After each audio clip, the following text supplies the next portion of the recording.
Bonding and properties. Chapter 1 में हमने introduction पढ़ ली to engineering materials and metallurgy. उसके बाद एक नेक्स्ट चैप्टर में, वो चैप्टर 2 असल में नहीं था।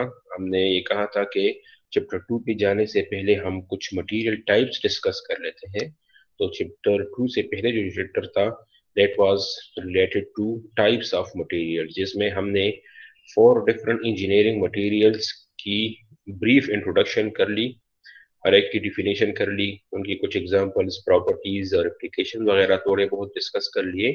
तो आप लोगों का कुछ ना कुछ आइडिया हो गया है कि अब जब हम मटेरियल टाइप्स का जिक्र करेंगे तो हमारे जहन में क्या मटेरियल्स होंगे। मेनली यही 4 है: metals and alloys, ceramics and glasses, polymers, and fourth one is composite materials.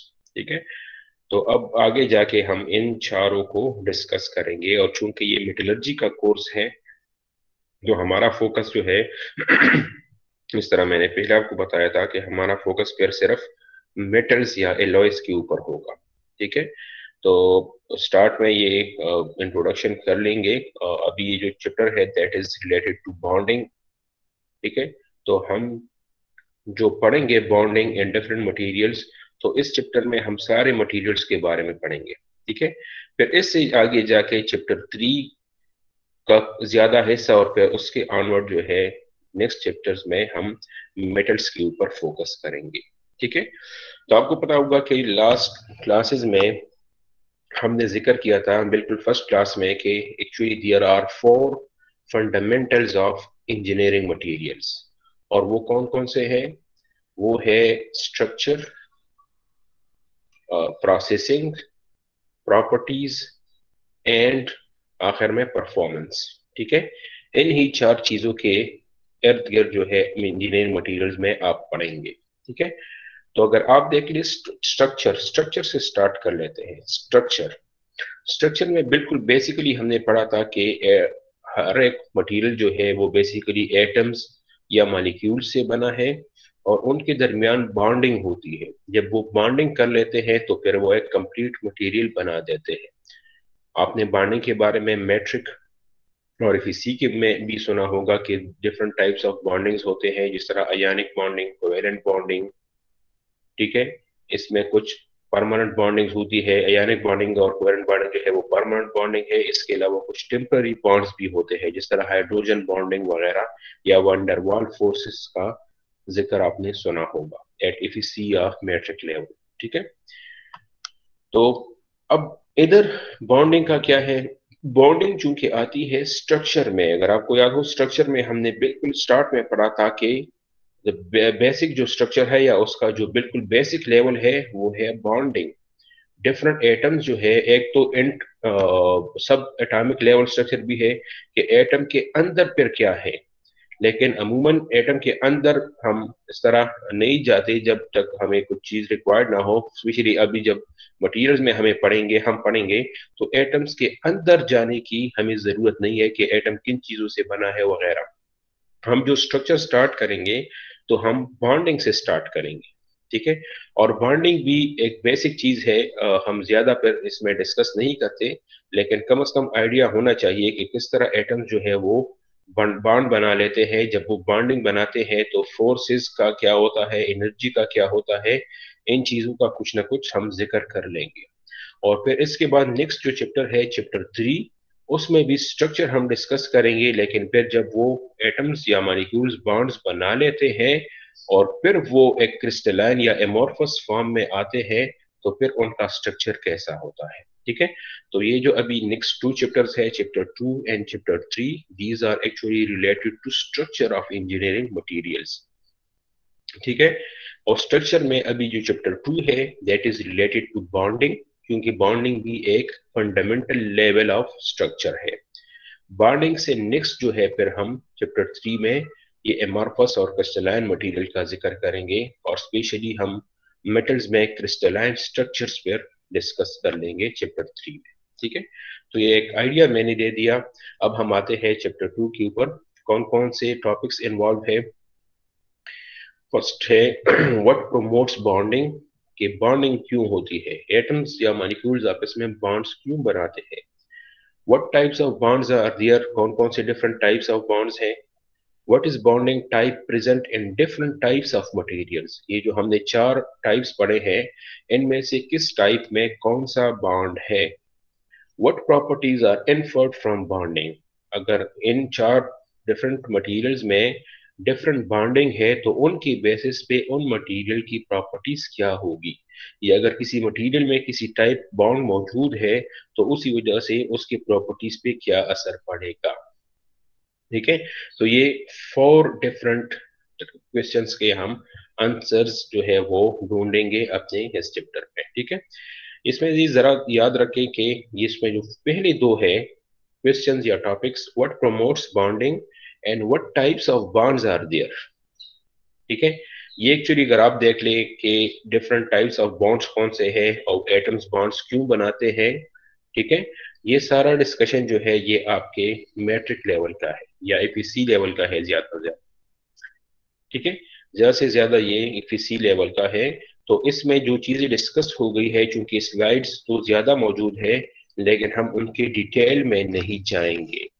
ठीक है, तो ये जितने भी स्लाइड इसके बनते हैं हम इसको जल्दी स्किप करेंगे। ठीक है, और आखिर में हमारा फोकस जो है फिर रिमेनिंग 2 क्वेश्चंस के ऊपर होगा कि what is bonding type present in different types of materials, कि किन डिफरेंट टाइप्स ऑफ मटेरियल में कौन से बॉन्ड्स हैं और उनकी वजह से उनकी प्रॉपर्टीज क्या है। तो एट द एंड हम ये 2 क्वेश्चन जो है इसके ऊपर जरा फोकस करेंगे, या हम ये कह सकते हैं कि मेनली ये 2 क्वेश्चन जो है ये जरूरी है आपके मटेरियल्स के हवाले से।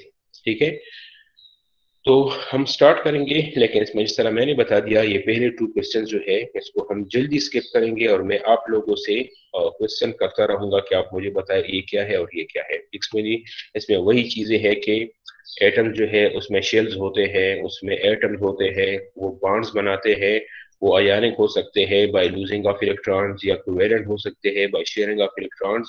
तो ये सारा डिस्कशन आपके वो डिफरेंट लेवल जो है और वो डिफरेंट रूल्स जो है जो बॉन्डिंग बनाती है, कौन से एटम्स किस शेल में होंगे या किस शेल में कितने एटम्स होंगे, एनर्जी लेवल वगैरह, ये सारी चीजें इनमें डिस्कस होगी। ठीक है, तो इसी वजह से चूंकि ज्यादातर लोगों का आपको पता होगा इस चीज का, तो इसको हम जल्दी स्किप करेंगे।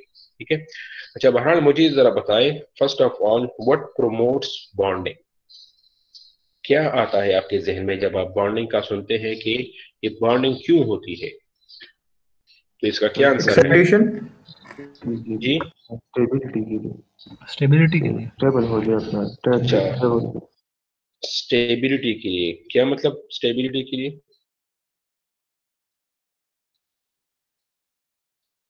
करके अपना आर्ट या जो डुप्लीकेट रूल है वो पूरा करे। अच्छा, क्यों क्यों स्टेबल नहीं होते उससे पहले?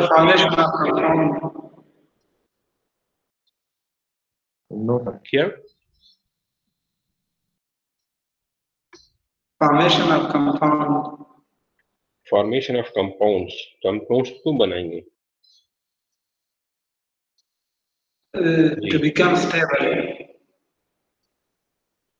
because अच्छा, the atom and molecule are not stable, so that's why they make a bond and because of bonding we can get conformed. अच्छा We जी, will ठीक है, become stable. ठीक है, ठीक है। अच्छा, तो बॉन्डिंग क्यों बनाते हैं, सही है आंसर कि स्टेबल होने के लिए। जो एटम्स है जब तक वो बॉन्ड्स नहीं बनाते तो उनकी एनर्जी लेवल हाई होती है। हर एक चीज इस यूनिवर्स में चाहता है कि वो एनर्जी रिलीज कर ले ताकि एक लो स्टेट पे चला जाए, लो एनर्जी लेवल पे चला जाए और वो स्टेबल हो जाए। हाई एनर्जी लेवल पे वो अनस्टेबल होती है। ठीक है, तो एटम्स की जो स्टेट होती है अलहदा फॉर्म्स में, सेपरेट फॉर्म्स में, वो अनस्टेबल होती है। तो इसी वजह से वो उस स्टेट में नहीं रह सकते, वो एनर्जी कुछ लूज करके वो एक स्टेबल एनर्जी स्टेट पे जाएंगे, मतलब लो एनर्जी लेवल पे जाएंगे। और इसके लिए इसको उन्होंने क्या करना पड़ता है, बॉन्डिंग करनी पड़ती है। ठीक है, चाहे वो losing of electron and gaining of electron से हो या शेयरिंग ऑफ इलेक्ट्रॉन से हो, वो इन तरीकों से बॉन्ड्स बना लेते हैं और बॉन्ड्स बनाने के बाद उनकी जो एनर्जी लेवल होती है वो ड्रॉप हो जाती है और वो अनस्टेबल स्टेट से स्टेबल स्टेट्स की तरफ चले जाते हैं। तो इसी वजह से वो बॉन्ड्स बनाते हैं। ठीक है, what types of bonds are there? Generally ये तो खैर मैंने डिस्कस कर लिया, लेकिन आपके जहन में क्या क्या आता है अगर आप कहे कि सारे बॉन्ड्स यही है तो वो कौन कौन से हों? जी, any other student? ionic, valent, metallic, quartic. ठीक है, बस आपने जवाब दे दिया, अब कोई और बंदा चांस दे दे। Any other student? मेटालिक अच्छा, मेटेरिक बॉन्ड, ठीक है। Coordinate ionic covalent bond. Bond, Coordinate. Ionic bond, covalent bond, co-coordinate covalent bond. अच्छा। उसके अलावा जो सेकेंडरी बॉन्डिंग, ये सारे जो आपने बता दिए ऑलमोस्ट प्राइमरी बॉन्डिंग्स है या परमानेंट बॉन्डिंग्स है या केमिकल बॉन्डिंग है? Hydrogen bonding. हाइड्रोजन बॉन्डिंग, ठीक है। इसके अलावा hydrogen bond section and disperse force, van der Waals forces, इसके अलावा Dipole dipole force. Metallic bond. Pole dipole, dipole dipole interactions, ये सारी चीजें जो है ये सेकेंडरी बॉन्डिंग्स में आती है। ठीक है, बाय द वे ये जो चार मटेरियल्स है इसके बारे में क्या आइडिया है? लेट्स सपोज सबसे पहले मेटल्स एंड एलॉयज, इसमें कौन सी बॉन्डिंग होती है?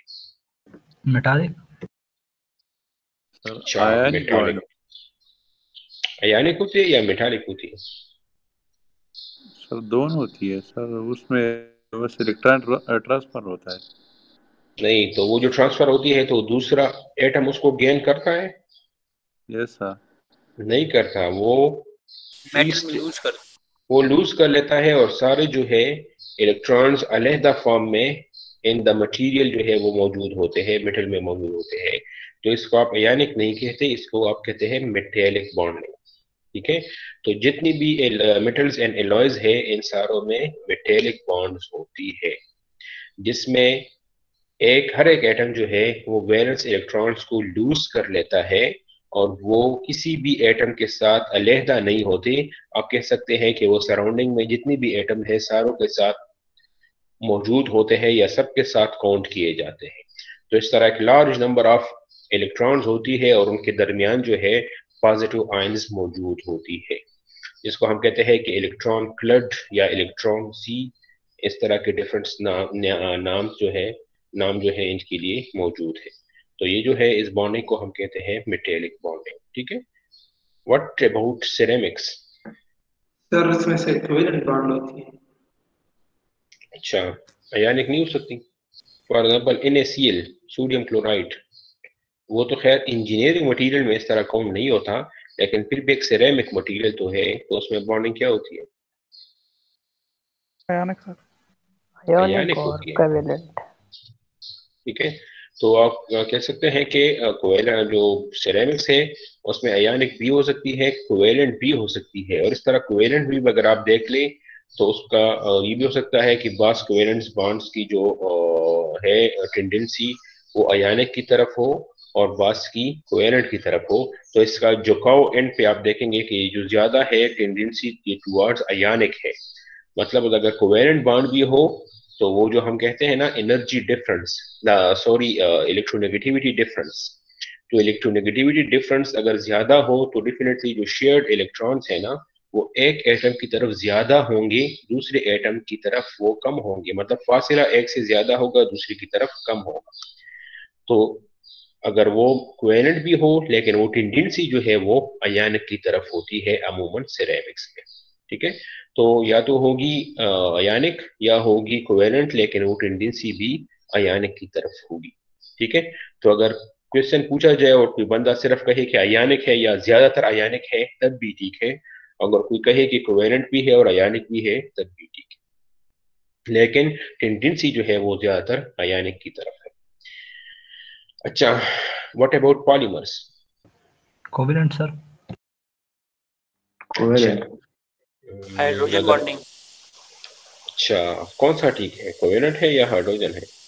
एक ने सर कहा दोनों हो सकते सर। ये जो कोवेलेंट होती है पॉलीमर में प्राइमरी होती है ना, और जो हाइड्रोजन बॉन्डिंग अभी आपने बताया वो सेकेंडरी होती है, तो वो भी मौजूद हो सकती है। अच्छा, तो दोनों कहाँ मौजूद होंगे? बिल्कुल ठीक जवाब दिया आपने, लेकिन ये बताए कि दोनों कहाँ कहाँ मौजूद होंगे?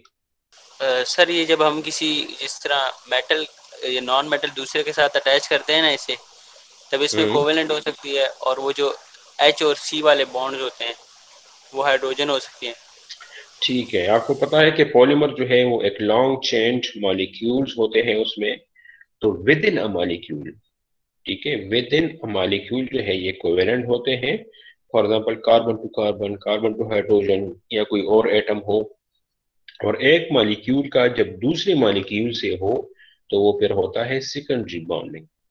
तो ये डायपोल इंटरेक्शंस या हाइड्रोजन बॉन्डिंग्स अमूमन ये पेयर होते हैं सेकेंडरी बॉन्डिंग। तो दो डिफरेंट मॉलिक्यूल्स के दरमियान सेकेंडरी बॉन्डिंग होगी, और एक मॉलिक्यूल के अंदर जो एटम्स हैं उसमें प्राइमरी बॉन्डिंग होगी। ठीक है।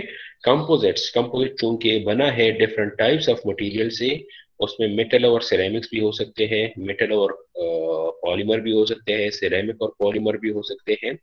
तो डिपेंड करता है कि कौन सी मटेरियल उसमें मौजूद है, उसी लिहाज से उस उधर उस पोर्शन में वो वाली बॉन्डिंग होगी।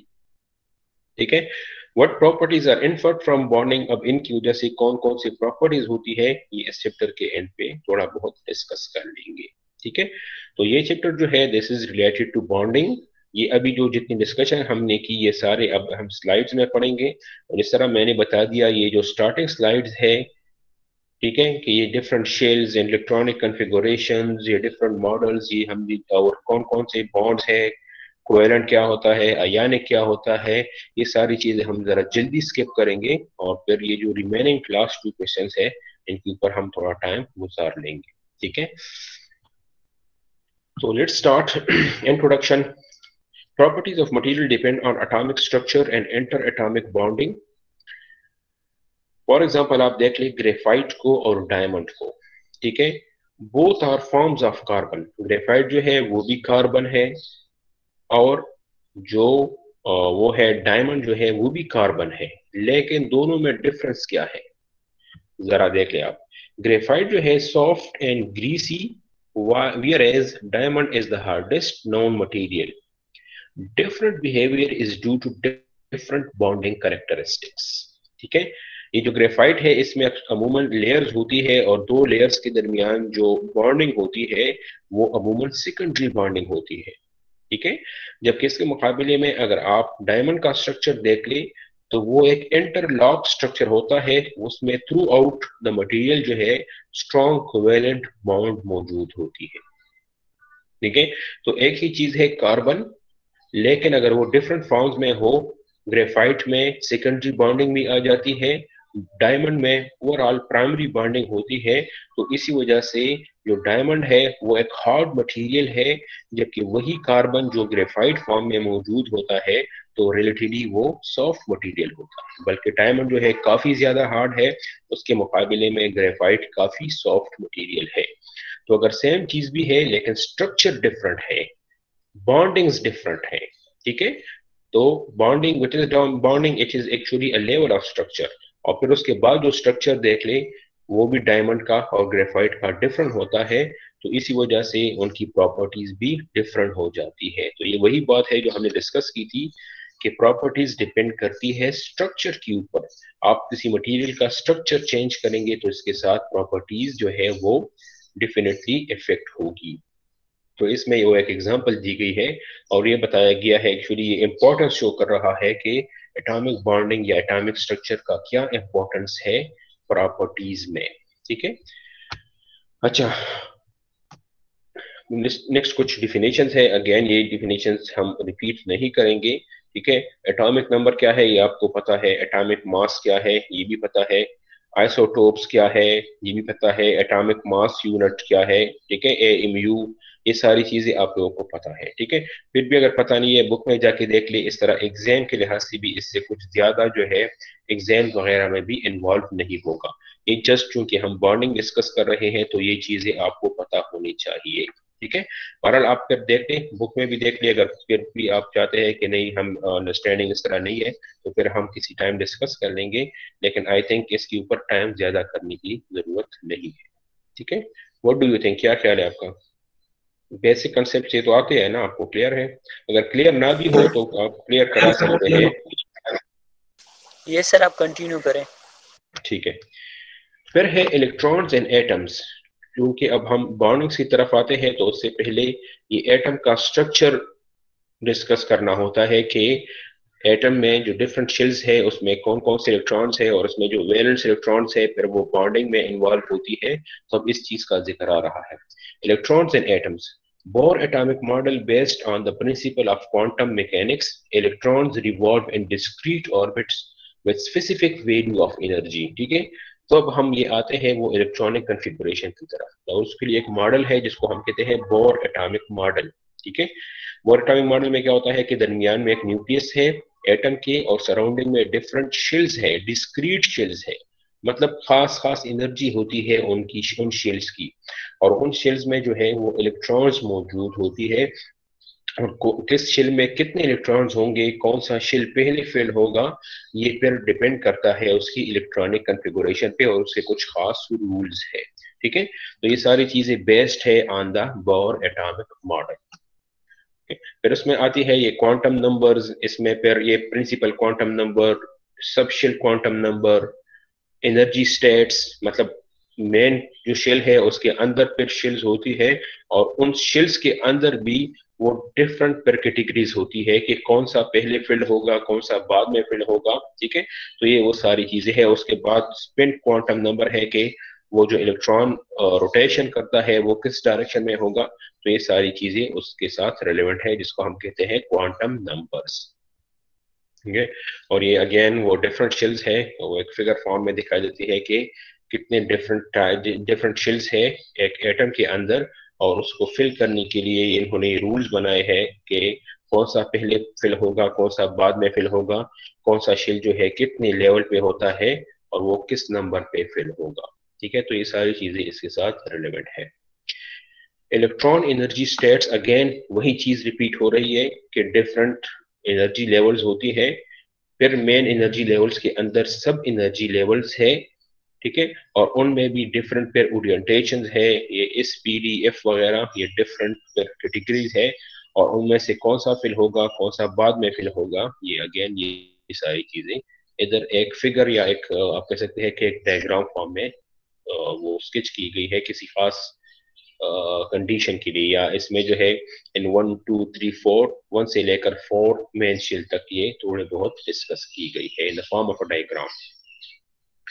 ठीक है, वैलेंस इलेक्ट्रॉन्स क्या है? Electrons occupying the outermost filled shell, definitely जो सबसे ऊपर का शेल होता है उसके इलेक्ट्रॉन्स को हम कहते हैं वैलेंस इलेक्ट्रॉन, और शेल को भी वैलेंस शेल कहा जाता है। Very important since they participate in the bonding between atoms to form atomic and molecular aggregates, और सबसे ज्यादा जरूरी इन इलेक्ट्रॉन्स को है स्टडी करना, क्योंकि यही इलेक्ट्रॉन जो है, जो वैलेंस इलेक्ट्रॉन्स है, यही बॉन्डिंग में इन्वॉल्व होती है। फिर स्टेबल इलेक्ट्रॉनिक कन्फिगुरेशन, आपको पता है कि जिस तरह हमने स्टार्ट में डिस्कस कर लिया, हर एक एटम जो है स्टेबिलिटी की तरफ जाएगा। स्टेबिलिटी की तरफ किस तरह जाएगा? वो बॉन्ड बनाएगा और अपनी एनर्जी को डाउन करेगा। ठीक है, तो जब वो बॉन्ड बनाता है तो एक्चुअली वो इलेक्ट्रॉन या लूज करता है या शेयर करता है या दूसरी साइड पे उसको गेन कर लेता है। ठीक है, तो जब ये इलेक्ट्रॉन लूज करता है या शेयर करता है या गेन करता है तो ये अपने डिफरेंट एनर्जी लेवल्स को फिल करता है। एक स्टेबल इलेक्ट्रॉनिक कन्फिगुरेशन होती है, ये उसकी तरफ जाता है, जिस तरह वो रूल्स है ऑक्टेट रूल्स और डुप्लेट रूल्स। ठीक है, वो अपने आउटर मोस्ट शेल में या वो 8 इलेक्ट्रॉन पूरे करेगा या 2 इलेक्ट्रॉन पूरे करेगा, इस तरह वो स्टेबल होगा। बाद जो है वो 2 पूरे करते हैं, बाद जो है वो 8 पूरे करते हैं, और इस तरह वो स्टेबल हो जाती है। इसको हम कहते हैं stable electronic configurations. Atoms with unfilled valence shell assume stable electronic configuration by gaining or losing electrons।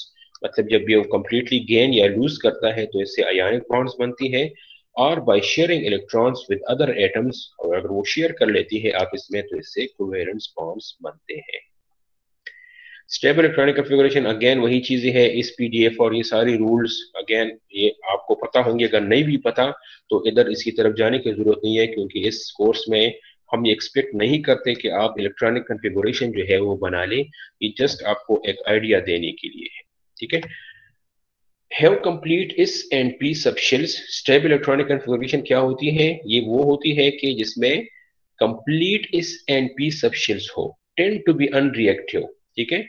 और ये अनरिएक्टिव होगी मींस अगर किसी में ऑलरेडी यही मौजूद है, जिस तरह एग्जांपल्स गिवन है ये नोबल गैसेस की, हीलियम, नियॉन, आर्गन, क्रिप्टॉन, इसमें ऑलरेडी स्टेबल कॉन्फ़िगरेशन होती है, इसी वजह से ये मजीद बॉन्ड्स नहीं बनाते और इसी वजह से इसको हम कहते हैं नोबल गैसेस, ठीक है, क्योंकि इसकी फिल्ड होती है इस एनपी सबशेल्स। अगर ये अनफिल्ड हो किसी एलिमेंट में तब वो बॉन्ड्स बनाएगी और वो रिएक्टिव होगी, ठीक है।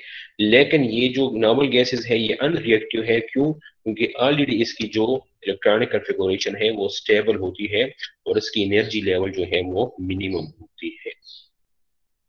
सर्वे ऑफ एलिमेंट्स, अगेन ये वही है कि कौन सा एलिमेंट जो है किस तरह इलेक्ट्रॉनिक कॉन्फ़िगरेशन उसकी बनेगी, अगेन इसकी तरफ जाने की जरूरत नहीं है और ना हम एग्जाम में आपसे एक्सपेक्ट करते हैं कि आप कोई इलेक्ट्रॉनिक कॉन्फ़िगरेशन इस तरह अंदर किसी एलिमेंट की बना लें।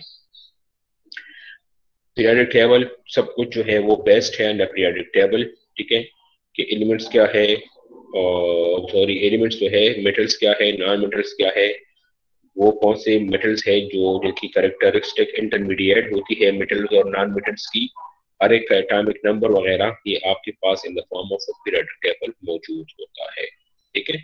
बाय द वे हमने थोड़ा डिस्कस किया था कि जो लिफ्ट में होते हैं वो मेटल्स होती है वो अक्सर इलेक्ट्रॉन लूज करती है और जो राइट मोस्ट पे है वो नॉन मेटल्स होती है वो इलेक्ट्रॉन्स को गेन करती है।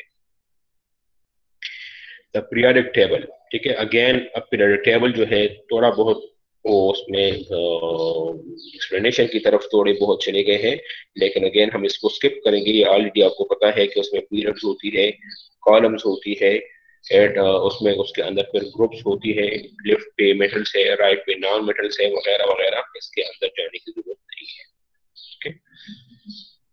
पीरियोडिक टेबल, ठीक है।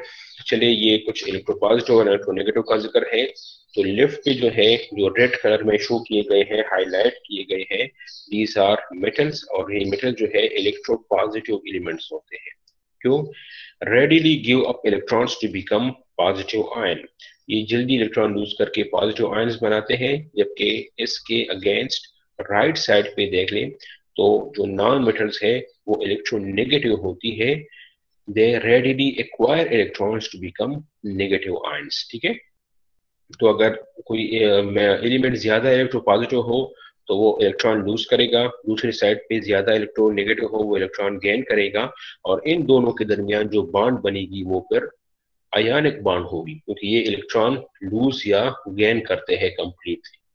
अगर कोई हो जो जिसकी ये टेंडेंसी ज्यादा ना हो कंप्लीटली लूज करने की या कंप्लीटली गेन करने की, तो वो फिर इलेक्ट्रॉन शेयर करते हैं और उनमें भी फिर इलेक्ट्रोनेगेटिविटी आती है कि किसकी इलेक्ट्रोनेगेटिविटी ज्यादा है तो शेयर इलेक्ट्रॉन उस साइड पे थोड़े ज्यादा होंगे, ठीक है। तो अगेन वो फिर डिफरेंट डिस्कशंस है। इलेक्ट्रोनेगेटिविटी वही चीज आ गई, ठीक है, जो लेफ्ट साइड पे है उनकी इलेक्ट्रोनेगेटिविटी कम होती है, राइट साइड पे इलेक्ट्रोनेगेटिविटी ज्यादा होती है। तो अगर ये आप इसमें बॉन्ड्स कोवेलेंट बॉन्ड्स भी बनाते हैं तो जो शेयर्ड इलेक्ट्रॉन्स है वो ज्यादा इलेक्ट्रोनेगेटिव एलिमेंट्स की तरफ होगा और इसी वजह से अगर आप देख ले तो अगर कोवेलेंट बॉन्ड भी है तो उसमें भी पार्शियल पॉजिटिव पार्शियल नेगेटिव आने के वो चांसेस बन जाती है। फॉर एग्जाम्पल H2O है, ठीक है, तो H2A में जो है वो पार्शियल नेगेटिव अमूमन ऑक्सीजन पे होती है, पार्शियल पॉजिटिव हाइड्रोजन पे होती है, ठीक है, मींस के वो शेयर्ड इलेक्ट्रॉन जो है वो ऑक्सीजन की तरफ ज्यादा होती है। क्यों?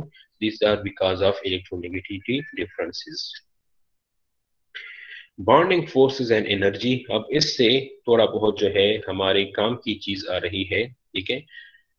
इसमें क्या डिस्कशन है, ये अभी कमिंग जो 2-3 स्लाइड्स है या एक मेन यही जो ग्राफ है जिसमें ये एनर्जी और फोर्स का जिक्र है, ये थोड़ा जरूरी है, समझने के लिहाज से भी जरूरी है और एग्जाम के लिहाज से भी जरूरी है। अब यहाँ से थोड़े काम की चीजें जो है वो स्टार्ट हो जाती है।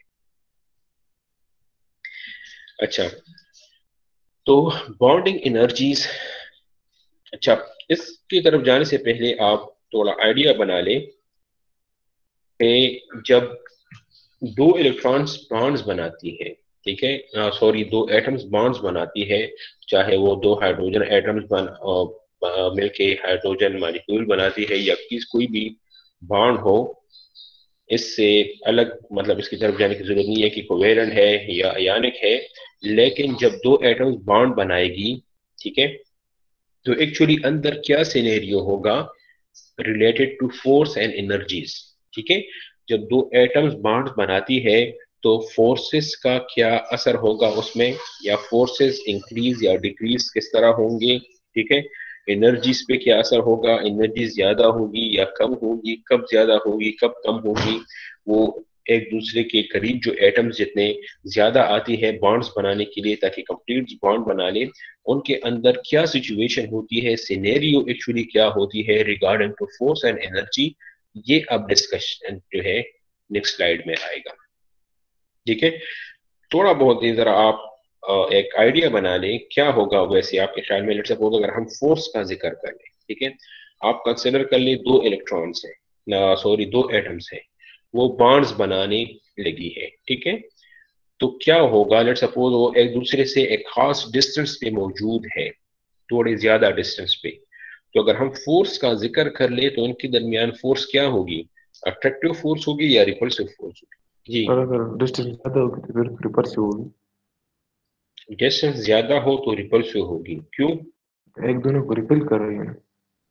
नहीं, रिपेल किस तरह, अगर वो रिपेल कर रही है तो ये बॉन्ड्स किस तरह बनाएगी, इसका तो मतलब है कि कोई भी दो एटम्स है वो एक दूसरे को रिपेल करेंगे और कोई बॉन्ड जो है वो नहीं बनेगी। सर अट्रैक्शन होती है। क्यों?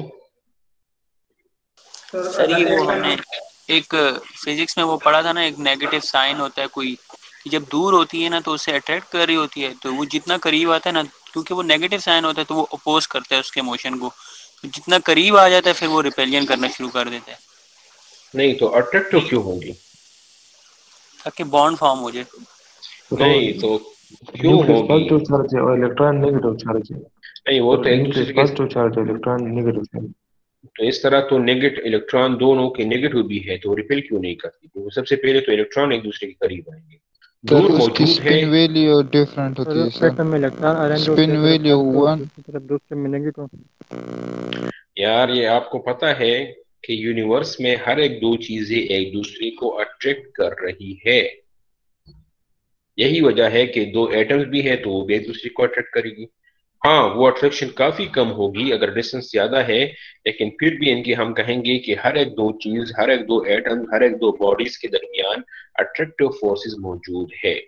अगरचे उसकी वैल्यू काफी ज्यादा कम है कि उसका फील भी नहीं कर सकते, लेकिन फिर भी अगर हम देख ले कि वो अट्रैक्टिव फोर्स है या रिपल्सिव फोर्स है तो डेफिनेटली वो अट्रैक्टिव फोर्स होगी, और वो जितने करीब आएंगे वो अट्रैक्टिव फोर्सेस उतनी ज्यादा होगी, जितने दूर जाएंगे अट्रैक्टिव फोर्सेस की वैल्यू उतनी कम होगी। तो जब दो एटम्स एक दूसरे से दूर हो तो उस वक्त तो ये न्यूक्लियस अट्रैक्शन, इलेक्ट्रॉन रिपल्शन ये चीज तो नहीं होती, लेकिन हर एक दो चीजें यूनिवर्स में एक दूसरे को अट्रैक्ट करती है, अट्रैक्टिव फोर्सेस होती है। तो उसी वजह से जो अगर आप देखेंगे तो सबसे पहले आप शो करेंगे कि इनके दरमियान अट्रैक्टिव फोर्सेस है, और वो जितने करीब आते हैं वो अट्रैक्टिव फोर्सेस उतनी ज्यादा होती है, जितनी दूर जाएंगे अट्रैक्टिव फोर्सेस उतनी कम होती है। लेकिन फिर क्या होगा, दूसरी सिनेरियो क्या है, दूसरी सिनेरियो क्या है कि वो जब एक दूसरे के करीब आ रहे हैं तो उस दौरान जो है अब रिपल्सिव फोर्सेस भी होगी। क्यों? क्योंकि न्यूक्लियस और उसमें तो अट्रैक्शन है, लेकिन आप देख लें सराउंडिंग में इलेक्ट्रॉन मौजूद है, तो वो इलेक्ट्रॉन शेल्स जब एक दूसरे से करीब आएंगे, एक दूसरे के करीब आएंगे तो उसमें इलेक्ट्रॉन जो है एक दूसरे को रिपेल करेंगे। तो इसी वजह से जब वो ज्यादा करीब हो जाए तो फिर रिपल्सिव फोर्सेस भी आ जाएगा दरमियान में, तो वो एक दूसरे को अट्रैक्ट भी कर रही है, ठीक है, और एक दूसरे को फिर रिपेल करना भी स्टार्ट कर लेगी। तो फिर क्या होगा, इन दोनों में जो फोर्स ज्यादा होगा तो वो वैल्यू उसकी तरफ ज्यादा चली जाएगी, ठीक है। डेफिनेटली फिर नेट फोर्स होगा ना, फॉर एग्जाम्पल एक ही चीज है दरमियान में, एक बंदा उसको एक तरफ खींच रहा है, दूसरा बंदा उसको दूसरी तरफ खींच रहा है, तो अगर वो दो फोर्सेस बराबर हो तो डेफिनेटली वो चीज वो दरमियान में होगी, वो एक जगह भी नहीं जाएगा। एक साइड पे भी नहीं जाएगा, लेकिन जिस साइड पे फोर्स ज्यादा होगी उस साइड पे जाएगी, और जिस तरफ फोर्स कम होगी तो वो तो फोर्स लगा रहा है, लेकिन अगेन वो वैल्यू कम होने की वजह से वो दरमियान में जो भी बॉडी है उस साइड पे नहीं जाएगी। ठीक है, तो फिर भी आप नहीं कहेंगे कि सिर्फ जो है वो रिपल्सिव फोर्सेस है, आप कहेंगे कि इस टाइम में अट्रैक्टिव भी है, रिपल्सिव भी है। अब इसका जो नेट फोर्स आएगा वो फिर इफेक्ट, वो फिर डिसाइड करेगा कि ये इसकी वैल्यू कितनी है और ये किस साइड पे है। ठीक है, बहरहाल ये हम डिस्कशन में थोड़ी दूर चले गए। सिनेरियो ये है कि दो एटम जब बॉन्ड बनाएंगे और पहले दूर हो तो पहले एक दूसरे को अट्रैक्ट करेगी, जब इतने करीब आ जाए कि इलेक्ट्रॉन इलेक्ट्रॉन रिपल्शन स्टार्ट हो जाए फिर उधर से रिपल्सिव फोर्सेस भी स्टार्ट होगी। तो दोनों का ग्राफ किस तरह बनता है, दोनों की वैल्यू किस तरह होगी, ये फिर अभी हम नेक्स्ट स्लाइड में जो ग्राफ है उससे आपको पता चल जाएगा। ठीक है, बहरहाल चलिए पहले ये ग्राफ देखते हैं, इससे आइडिया आपका बन जाए, फिर हम ये डिस्कशन की तरफ वापस आते हैं। जी, ग्राफ नजर आ रही है आपको, figure A and figure B, figure 2.8 में स्लाइड में नजर आ रही है, मेरा मतलब क्लियर नजर आ रही है, क्लियर नजर नहीं आ रही? ये चला रहे। अच्छा, अब इसमें आप ऊपर वाले ग्राफ को जरा देख लें। ठीक है, ये ग्राफ है between the force and inter atomic separation. वही बात है, वर्टिकल एक्सिस पे आपके पास फोर्स है और हॉरिजॉन्टल एक्सिस पे आपके पास इंटर एटॉमिक सेपरेशन है। इंटर एटॉमिक सेपरेशन मींस कि दो एटम्स के दरमियान डिस्टेंस।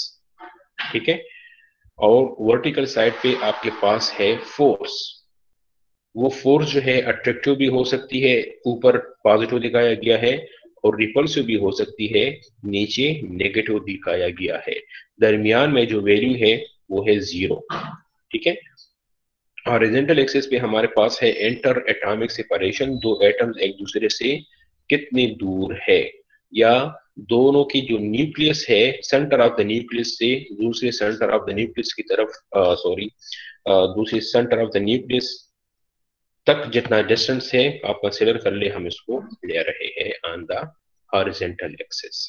ठीक है, तो बिल्कुल स्टार्ट कर ले, ये एक्चुअली एक थॉट एक्सपेरिमेंट है। ठीक है, एक थॉट मींस कि एक आइडियल एक्सपेरिमेंट है। आप कंसिडर कर ले कि दो एटम्स हैं वो एक दूसरे से करीब आ रहे हैं, बॉन्ड्स बना रहे हैं, तो उनके दरमियान क्या सिनेरियो होगी, वही थॉट एक्सपीरियंस, वो आइडियल एक्सपेरिमेंट जो है in the form of graph जो है आपको शो किया गया है। ठीक है, एक्चुअली अगर आप देखेंगे तो वो तो सिर्फ दो एटम नहीं होगी ना। फॉर एग्जांपल आप देख ले तो किसी जगह पे लेट्स सपोज हवा में देख ले तो वो काफी ज्यादा एटम्स होंगे। ठीक है, काफी ज्यादा एटम्स के दरमियान ये अट्रैक्टिव रिपल्सिव फोर्सेस होगी, और उसके बाद नेट एक रिजल्ट आएगा कि कौन सा एटम किसके साथ बॉन्ड बना लेगा। लेकिन इस एक्सपेरिमेंट में ये एक आइडियल चीज दी गई है कि सिर्फ दो एटम्स है और उन दो एटम्स के ऊपर हम फोकस कर रहे हैं। अच्छा, तो क्या होगा, बिल्कुल इस एंड से देख लिया, राइट साइड से। ठीक है, ये ब्लू कलर में ये ग्राफ आप जरा देख लें, क्या है, जब आप कंसिडर कर ले कि एक खास डिस्टेंस पे है, अब वो डिस्टेंस आप कम कर रहे हैं, मींस कि आप राइट से लेकर लेफ्ट की तरफ जा रहे हैं इस तरह। ठीक है, तो दोनों के दरमियान बिल्कुल इनिशियली बहुत मामूली सा फोर्स दिखाया गया है। जब ये डिस्टेंस दोनों के दरमियान कम हो रहा है तो आप ये लाइन को देख ले, ये ब्लू लाइन थोड़ी ऊपर की तरफ उठ रही है इस तरह। क्यों?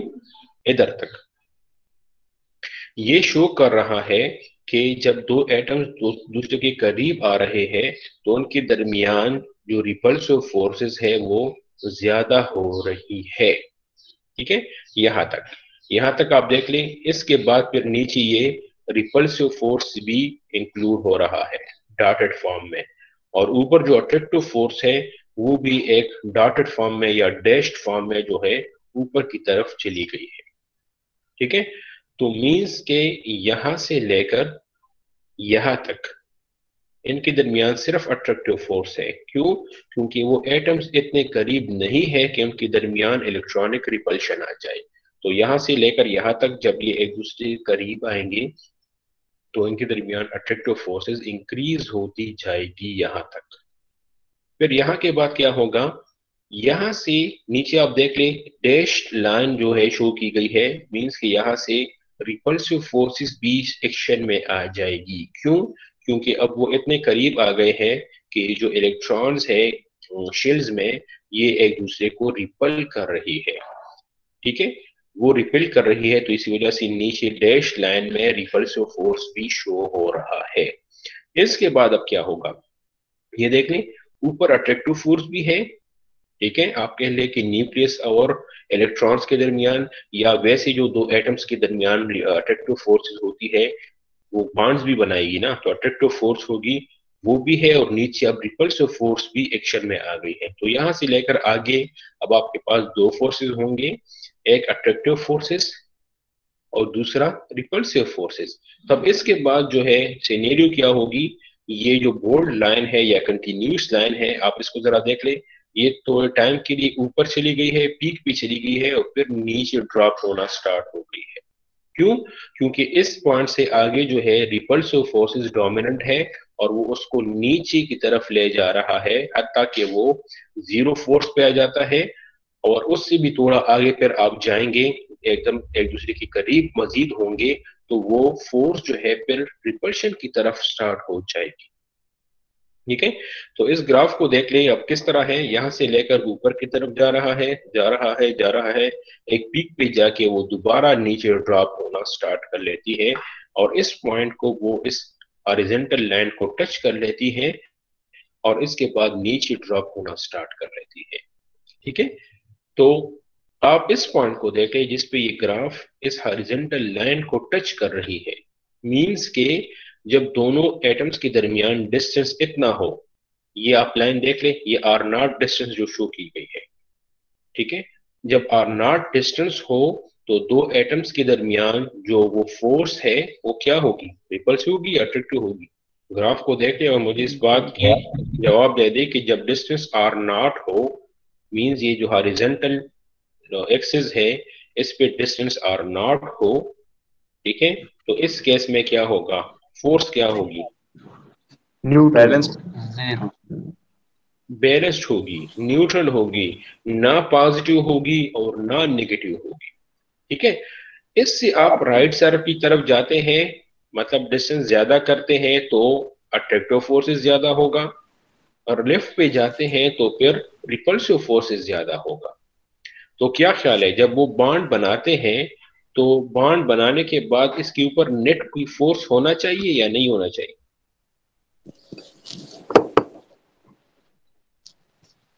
होना चाहिए। हम कहते हैं ना इक्विलिब्रियम में है, इक्विलिब्रियम में है मींस के दो एटम जब बॉन्ड बना लेती है तो वो इक्विलिब्रियम में चले जाते हैं और उनके दरमियान जो एनर्जी है वो मिनिमम हो जाती है, उसके बाद वो फिर स्टेबल हो जाती है, इक्विलिब्रियम में होती है। तो इक्विलिब्रियम में आने के लिए नेट फोर्स क्या होना चाहिए? Zero sir. नेट फोर्स क्या होना चाहिए, नेट फोर्स? सर बैलेंस होना चाहिए। फोर्सेस बैलेंस होने चाहिए और नेट फोर्स जीरो होना चाहिए।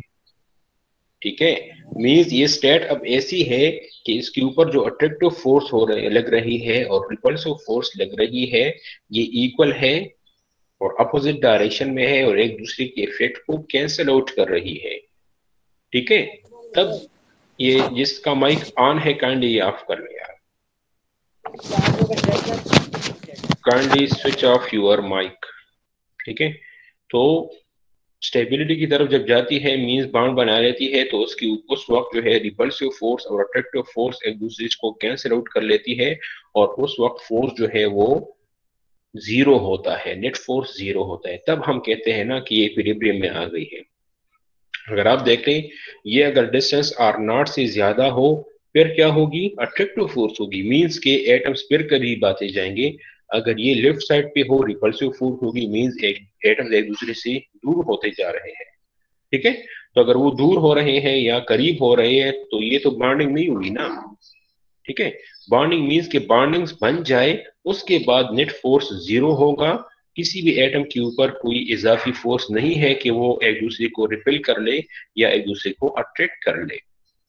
ठीक है, तो इस डिस्टेंस को जो आर नॉट फॉर्म में शो किया गया है, जिस पे अट्रैक्टिव फोर्स और रिपल्सिव फोर्स कैंसिल आउट हो जाती है, नेट फोर्स जीरो होता है, एटम इक्विलिब्रियम में होते हैं या स्टेबल होते हैं, इसको हम कहते हैं बॉन्ड लेंथ। बॉन्ड लेंथ सुना है ना? What is bond length? Any idea? between two nuclei of two bounded atom. दो बॉन्डेड एटम जो है उनकी न्यूक्लियाई के दरमियान जो डिस्टेंस है उनको हम कहते हैं बॉन्ड लेंथ। ठीक है, तो जब दो एटम्स बॉन्ड बनाएंगे तो उनके दरमियान बॉन्ड बनने के बाद जो डिस्टेंस होगा वो आर नॉट होगा।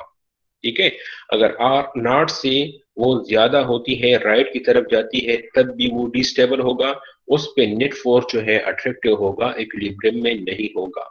अगर ये इससे लेफ्ट साइड पे जाती है तब नेट फोर्स रिपल्सिव होगा। ठीक है, रिपल्सिव होगा तब भी स्टेबल नहीं होगा, इक्विलिब्रियम में नहीं होगा। तो बॉन्ड्स बनाने के बाद जो डिस्टेंस होता है बॉन्ड लेंथ वो आर नॉट के बराबर होता है, इससे ना फिर ज्यादा होता है और ना कम होता है, और उस फॉर्म में जो है बॉडी दो एटम जो है वो इक्विलिब्रियम में आ जाती है।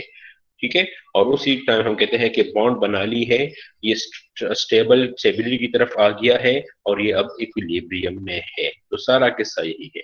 अच्छा, ये आर नॉट जरूरी नहीं है कि इसकी कोई फिक्स्ड वैल्यू हो, मतलब ये डिफरेंट मटेरियल के लिए डिफरेंट वैल्यू होती है, लेकिन उस मटेरियल के लिए फिर वही होगी। फॉर एग्जाम्पल हाइड्रोजन है तो उसके लिए अपनी एक बॉन्ड लेंथ होगी। ठीक है, ऑक्सीजन के लिए अपनी होगी, हर एक मटेरियल के लिए थोड़ी बहुत चेंज होगी, लेकिन वही एक वैल्यू पर फिक्स्ड होगी। एक मटेरियल की वैल्यू दूसरी मटेरियल की वैल्यू से चेंज हो सकती है। ठीक है, लेकिन जब भी बॉन्ड बनाएगी तो डिस्टेंस आखिर में आर नॉट ही होना चाहिए, आर नॉट से आगे पीछे नहीं हो सकता। तो जब तक आप इसको फिर डिस्टर्ब नहीं करेंगे, मींस कोई इजाफी एनर्जी दे के उसको बॉन्ड खत्म कर ले, ठीक है, या कोई और उस तरह कर ले, जब तक आप इसको डिस्टर्ब नहीं करेंगे उस वक्त तक ये बॉन्डेड फॉर्म में होगी और उनके दरमियान डिस्टेंस जो है वो आर नॉट होगी। ठीक है, तो ये सारा किस्सा है कि जब दो एटम्स बॉन्ड बनाते हैं तो फोर्सेस के ऊपर क्या इफेक्ट होता है और बॉन्ड बनने के बाद वो डिस्टेंस कितना रहता है और उसके ऊपर फोर्स क्या होता है। तो ये सारी चीजें इधर इन the form of graph show की गई है। ये एनी क्वेश्चन? सर ये जो डॉटेड कर्व जा रहे हैं ऊपर नीचे, अगर ये दोबारा एक दफा बता दें आप। अच्छा, डॉटेड जो है यहाँ से लेकर ये बिल्कुल ये कर्सर नजर आ रहा है आपको माउस का? सर कर्सर नजर नहीं आ रहा, मैं देखता हूँ दोबारा। नहीं, ये तो आपको ये कर्सर नजर नहीं आ रहा? No sir, no sir. अच्छा, अब देख लिए, नजर आ रहा है? अब नजर आ रहा है। चले यहाँ से देख लेना, इधर से स्टार्ट से लेकर इधर तक देख ले। इसके ऊपर सिर्फ अट्रैक्टिव फोर्स है, तो ये जो कंटिन्यूस लाइन है या बोल्ड लाइन है ये यहाँ से लेकर यहाँ से ऊपर जा रहा है। अब इस पॉइंट के बाद नीचे देख ले, ये नीचे डैश लाइन शो हो गई है, मींस के इस पॉइंट के बाद जब आप लिफ्ट को जाएंगे तो रिपल्सिव फोर्सेस भी होगा जो नीचे की तरफ जाएगा। ठीक है, और इसी के साथ ये अट्रैक्टिव फोर्सेस तो ऑलरेडी है ना, तो वो इन the form of dash line जो है ऊपर की तरफ चली गई है। मींस के एक्चुअल जो फोर्स है ना वो इन the form of continuous line आपको शो हो रही है, और वो कंटिन्यूस लाइन क्या होगी, स्टार्ट से लेकर यहाँ तक वो सिर्फ अट्रैक्टिव फोर्सेस है, रिपल्सिव फोर्सेस है ही नहीं। तो नेट फोर्स जो है वो यही अट्रैक्टिव फोर्स है। इस पॉइंट के बाद नीचे रिपल्सिव फोर्स है, ऊपर अट्रैक्टिव फोर्स है, तो फिर भी ये जो कंटिन्यूस लाइन बन रही है this is the net force. ठीक है, अगर आप ये डैश लाइन हटा दे, सिर्फ ये कंटिन्यूस लाइन ड्रॉ कर ले, तब भी यही सिचुएशन है कि एक्चुअल बिहेवियर इस तरह होगी। ठीक है, तो ये जो ऊपर कंटिन्यूस डैश लाइन है दिस इज रिपल्सिव फोर्स, नीचे जो डैश लाइन है दिस इज सॉरी ऊपर जो कंटिन्यूस लाइन है दिस इज अट्रैक्टिव फोर्स, और नीचे जो कंटिन्यूस लाइन है दिस इज रिपल्सिव फोर्स। और ये सॉरी मैंने दोबारा गलत बोला, ऊपर डैश लाइन जो है अट्रैक्टिव फोर्स, नीचे डैश लाइन रिपल्सिव फोर्स, और दरमियान में जो कंटिन्यूस लाइन है this is the net force. यही डिफरेंस है। ये समझ आ गया सर, थैंक यू। अच्छा, अब इसी के साथ नीचे देख ले, फोर्स के साथ नीचे एनर्जी की ग्राफ भी शो हो गई है। पोटेंशियल एनर्जी मींस के एनर्जी जो होती है एक दूसरे के ऊपर करीब जब एटम आएंगे डिफरेंटली उनकी एनर्जी के ऊपर भी फर्क पड़ेगा ना। हम जब कहते हैं कि इक्विलिब्रियम में आ गया, इक्विलिब्रियम मीन्स के अब इसके ऊपर नेट फोर्स जीरो है और इस केस में इसकी एनर्जी मिनिमम होगी। तो वो जो फोर्स है वो तो ऊपर शो हो गया है, लेकिन उसका करस्पॉन्डिंग जो एनर्जी का डायग्राम बनेगा वो नीचे शो किया गया है।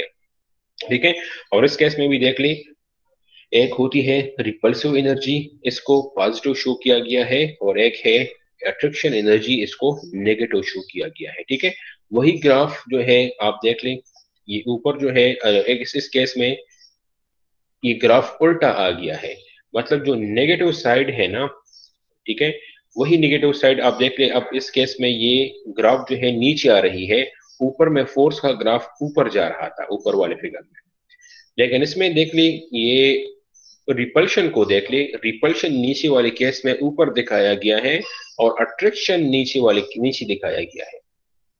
ये दोनों ग्राफ्स को आप देखें, इस पोर्शन को और इस पोर्शन को, ऊपर वाले में अट्रैक्शन ऊपर दिखाया गया है, रिपल्शन नीचे दिखाया गया है।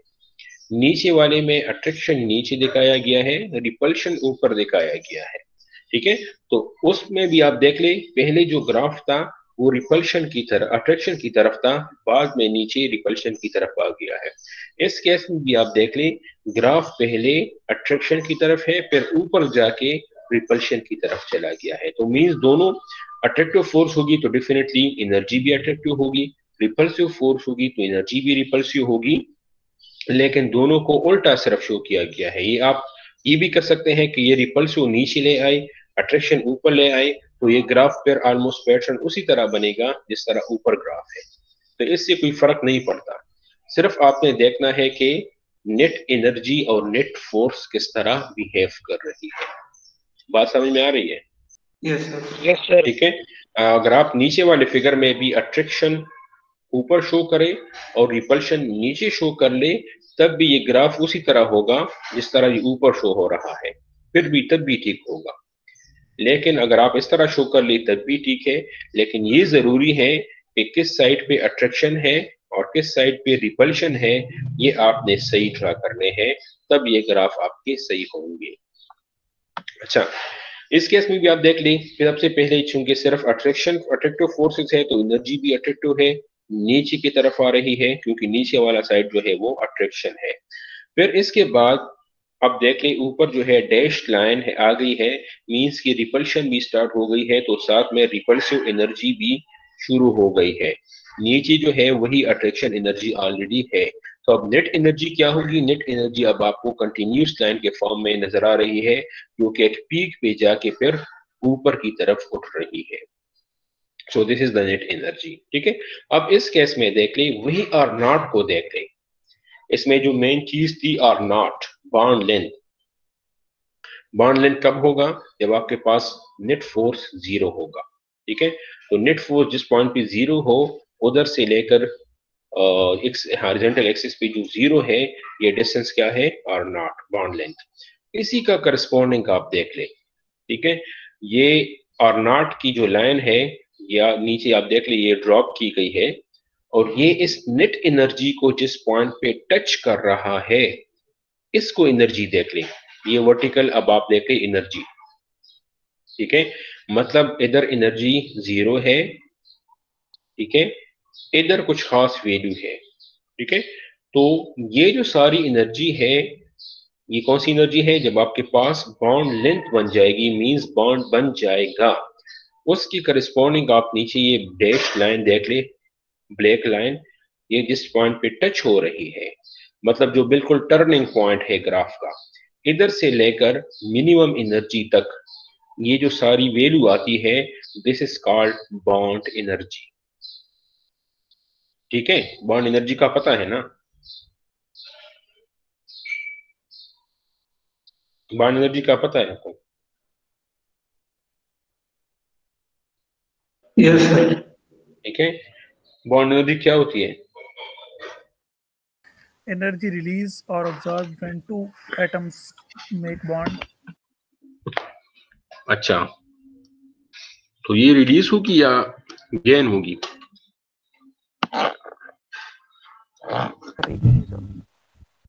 गेन होती है रिलीज। सर रिलीज होती है। Reduce bond Covalent, sir. नहीं, बॉन्ड बनने के दौरान एनर्जी रिलीज होगी, नेट या गेन होगी? रिलीज होगी। सर रिलीज होगी सर। जब बॉन्ड बनेगी तो एनर्जी रिलीज होगी, ठीक है, तब वो स्टेबिलिटी की तरफ जाएगा ना। अगर वो एक्स्ट्रा एनर्जी गेन करेगा तो वो स्टेबिलिटी की तरफ नहीं जाएगा, ठीक है। इस तरह जब आप बॉन्ड ब्रेक करेंगे तो इसके लिए एनर्जी एक्स्ट्रा देंगे, ठीक है। जब बॉन्ड्स बनती है तो नेट एनर्जी खुद ब खुद रिलीज होती है, लेकिन जब आप बॉन्ड्स को तोड़ेंगे, आप चाहते हैं कि मैं बॉन्ड्स को तोड़ूं, तब आपको एक्स्ट्रा एनर्जी देना पड़ेगा, ठीक है। तो आप कह सकते हैं कि बॉन्ड्स बनने के दौरान एनर्जी रिलीज होगी, नेट एनर्जी रिलीज होगी, और बॉन्ड जब आप तोड़ेंगे तो उसके लिए आपने नेट एनर्जी एक्स्ट्रा देनी है ताकि वो डिस्टर्बेंस क्रिएट कर सके और बॉन्ड्स ब्रेक हो जाए। Is this clear? ठीक है। तो जब ये बॉन्ड लेंथ पे ये एटम्स मौजूद है तो उस वक्त जब इसकी एनर्जी जो है, दिस इज बॉन्ड एनर्जी, ठीक है। इतनी एनर्जी जो है अब आप एटम्स को देंगे तब वो बॉन्ड्स ब्रेक होगी, या आप कह सकते हैं कि इतनी एनर्जी जब बॉन्ड्स बनती है तो इतनी एनर्जी रिलीज होगी। Is it clear? Yes sir. अच्छा, अब ये देख लिया, अगर ये ग्राफ सपोज इस तरह हो कि नीचे आया है ना, मैं चाहता हूं कि इसको मजीद नीचे ले आऊं और फिर ऊपर की तरफ ले जाऊं, मतलब जो E0 की वैल्यू है ये ज्यादा हो जाए, ठीक है। तो इन दो ग्राफ्स में क्या फर्क होगा, मैं जरा शो कर लूं। हाँ जी, अब देख लें, ये आपको रेड पेन में ये नजर आ रहा है अभी आपको? Yes sir. जी सर। इन दोनों में क्या फर्क होगा, एक ये ब्लू आप देख ले जो ओरिजिनल ग्राफ है, और एक मैंने ये रेड कलर में हाईलाइट किया हुआ है, मींस ये ग्राफ नीचे आ रही है फिर ज्यादा नीचे जाके ऊपर जा रही है, और इस केस में E0 आप देख ले, हॉरिजॉन्टल से देख ले तो E0 अब इतना है। दोनों में क्या फर्क है? बॉन्ड मोर ज्यादा और ज्यादा स्टेबल है। कौन सा स्ट्रांग होगा? रेड वाला नीचे सर। वाला है। नीचे वाला है, मींस कि जब बॉन्ड बन रहा है तो इसने इतनी ज्यादा एनर्जी रिलीज की है तो बॉन्ड उतना स्ट्रांग होगा ना, ठीक है। बॉन्ड उतना स्ट्रांग होगा, या इन द रिवर्स आप देख ले, इनवर्स आप देख ले, आप जब आप ये बॉन्ड्स तोड़ेंगे तो आप इतनी ज्यादा एनर्जी आप देंगे, ठीक है। तो ये भी डिफरेंट मटेरियल्स के लिए डिफरेंट होती है, बास की कुछ एनर्जी होगी, बास की कुछ और एनर्जी होगी, तो ये लेकिन अंदर जो सिनेरियो है वो इस तरह होगा, ठीक है। तो कहने का मतलब ये है कि जब दो एटम्स बॉन्ड्स बनाती है तो अट्रैक्टिव फोर्स, स्टार्ट में अट्रैक्टिव फोर्स होगी, फिर रिपल्सिव फोर्स होगी, लेकिन नेट जो फोर्स है वो जीरो की तरफ चला जाएगा, तब एटम जो है इक्विलिब्रियम में आ जाएंगे और बॉन्ड्स बना लेंगे। और उसी टाइम एनर्जी का क्या होगा, एनर्जी जो है वो एक मिनिमम लेवल पे चली जाएगी, ठीक है। मिनिमम मींस के जो एलिमेंट है उसी लिहाज से वो उतनी ही खास एनर्जी रिलीज कर लेगी, ठीक है। और जो पॉइंट है उसका जो अल्टीमेट पॉइंट है, अल्टीमेट जो एम है, उस एनर्जी लेवल तक चली जाएगी तो बॉन्ड्स बन जाएगी, ठीक है। और ये दोनों चीजें एट अ टाइम होगी, ये नहीं कि फोर्स एक है या एनर्जी दूसरी है, मतलब जिस वक्त ये फोर्स नेट फोर्स जीरो की तरफ जा रहा है उस वक्त ये एनर्जी भी स्टेबिलिटी की तरफ जा रही है। तो जब बॉन्ड बन जाए दो एटम्स के दरमियान, बॉन्ड डिस्टेंस जो है वो हम कहलाएंगे कि अब ये बॉन्ड लेंथ है, और उस केस में नेट फोर्स जो है वो जीरो होगी, और उस केस में एनर्जी मिनिमम होगी, और वो जितनी एनर्जी रिलीज कर चुका है, ठीक है, हम ये कहेंगे कि दिस इज बॉन्ड एनर्जी। और जब ये बॉन्ड बनने के बाद आप कहेंगे कि ये मैं बॉन्ड ब्रेक कर लूं, तब उतनी ही एनर्जी आप देंगे तो फिर ये बॉन्ड दोबारा ब्रेक हो जाएंगे। Is it clear? ठीक है। Yes, अच्छा, sir. लेकिन ये इस तरह सिर्फ दो एटम्स नहीं होंगे, ये एक थॉट एक्सपेरिमेंट है, ठीक है। ये एक्चुअली इस तरह नहीं होता, ये तो एक आइडियल केस है। एक्चुअली तो ये होगा कि सैकड़ों एटम्स होंगे, काफी ज्यादा एटम्स होंगे, जिसमें कुछ खास मिल के बॉन्ड्स बनाएंगे, कुछ दूसरे के साथ बॉन्ड बनाएंगे, तो ओवरऑल सिर्फ ये दो एटम्स इस तरह सेपरेट नहीं होंगे। ठीक है, बहरहाल इसको आप एक्सटेंड कर सकते हैं टुवर्ड्स द रियल केस। ठीक है, तो अब यही चीज जरा स्लाइड में देखते हैं क्या लिखा है। Bonding forces and energies. As two isolated atoms are brought closer from an infinite separation, following effect will be observed. At large distance, no interaction. As they come closer, two forces are experienced. One is attractive force and second one is repulsive force. In beginning, attractive forces are important. However, repulsive force becomes significant when the outer electron shells of two atoms overlap. ठीक है, जब इतने करीब आ जाए कि वो overlap करना start कर ले, ठीक है, तब इलेक्ट्रॉन्स की एक दूसरे के साथ इंटरेक्शन होगी और रिपल्सिव फोर्सेस भी एक्शन में आ जाएगी। नेट फोर्स जो है if in that is will be a summation of attractive force plus repulsive force. When attractive force plus repulsive force is equal to 0 means no net force, this will be called as state of equilibrium. The two atoms are separated by an equilibrium spacing or not, और वो अमूमन होती है up to 3 angstrom for different. बास के लिए 1 होगी, बास के लिए 2 होगी, बास के लिए 1.5 होगी, लेकिन इस रेंज में होगा, अमूमन 3 से नीचे होती है। Distance less than or not, repulsive force will dominate. Distance more than or not, attractive force will dominate. ठीक है, वो ग्राफ है। और फिर है bonding energies in terms of potential energy instead of forces। अगर यही फोर्स हम in terms of energies देख लें तो इक्वेशन लिखा है, ठीक है, यही अट्रैक्टिव फोर्स की और मतलब वो जो फोर्स है उसकी इंटीग्रेशन ली गई है विद रिस्पेक्ट टू डिस्टेंस, और उसमें भी वही देख लें कि इसमें भी अट्रैक्टिव एनर्जी होगी और रिपल्सिव एनर्जी होगी। बॉन्डिंग एनर्जी ई नॉट क्या है? Energy at the minimum point. ठीक है, energy required to separate two atoms to an infinite separation, या आप ये भी डिफाइन कर सकते हैं कि energy released when two atoms will make the bond. लेकिन जिस तरह मैंने बता दिया कि ये एटम्स भी अलहदा नहीं होते, ये नहीं होता कि यूनिवर्स में बस सिर्फ यही तो एटम्स है। इस तरह ये आप देख लें तो ये बॉन्ड एनर्जी भी आप ये नहीं देखते कि ये सिर्फ दो एटम्स के दरमियान है, अमूमन ये इन द फॉर्म ऑफ मोल जो है वो इसकी कुछ खास वैल्यू होती है। आपने सुना होगा कि इतनी एनर्जी पर मोल, इतनी एनर्जी पर मोल, तो ये जो एनर्जी स्पेसिफाई होती है या आमतौर पे हम ये कैलकुलेट करते हैं या इसकी वैल्यू लिखते हैं तो वो पर मोल हम लिखते हैं, हम फिर टू एटम्स नहीं लिखते।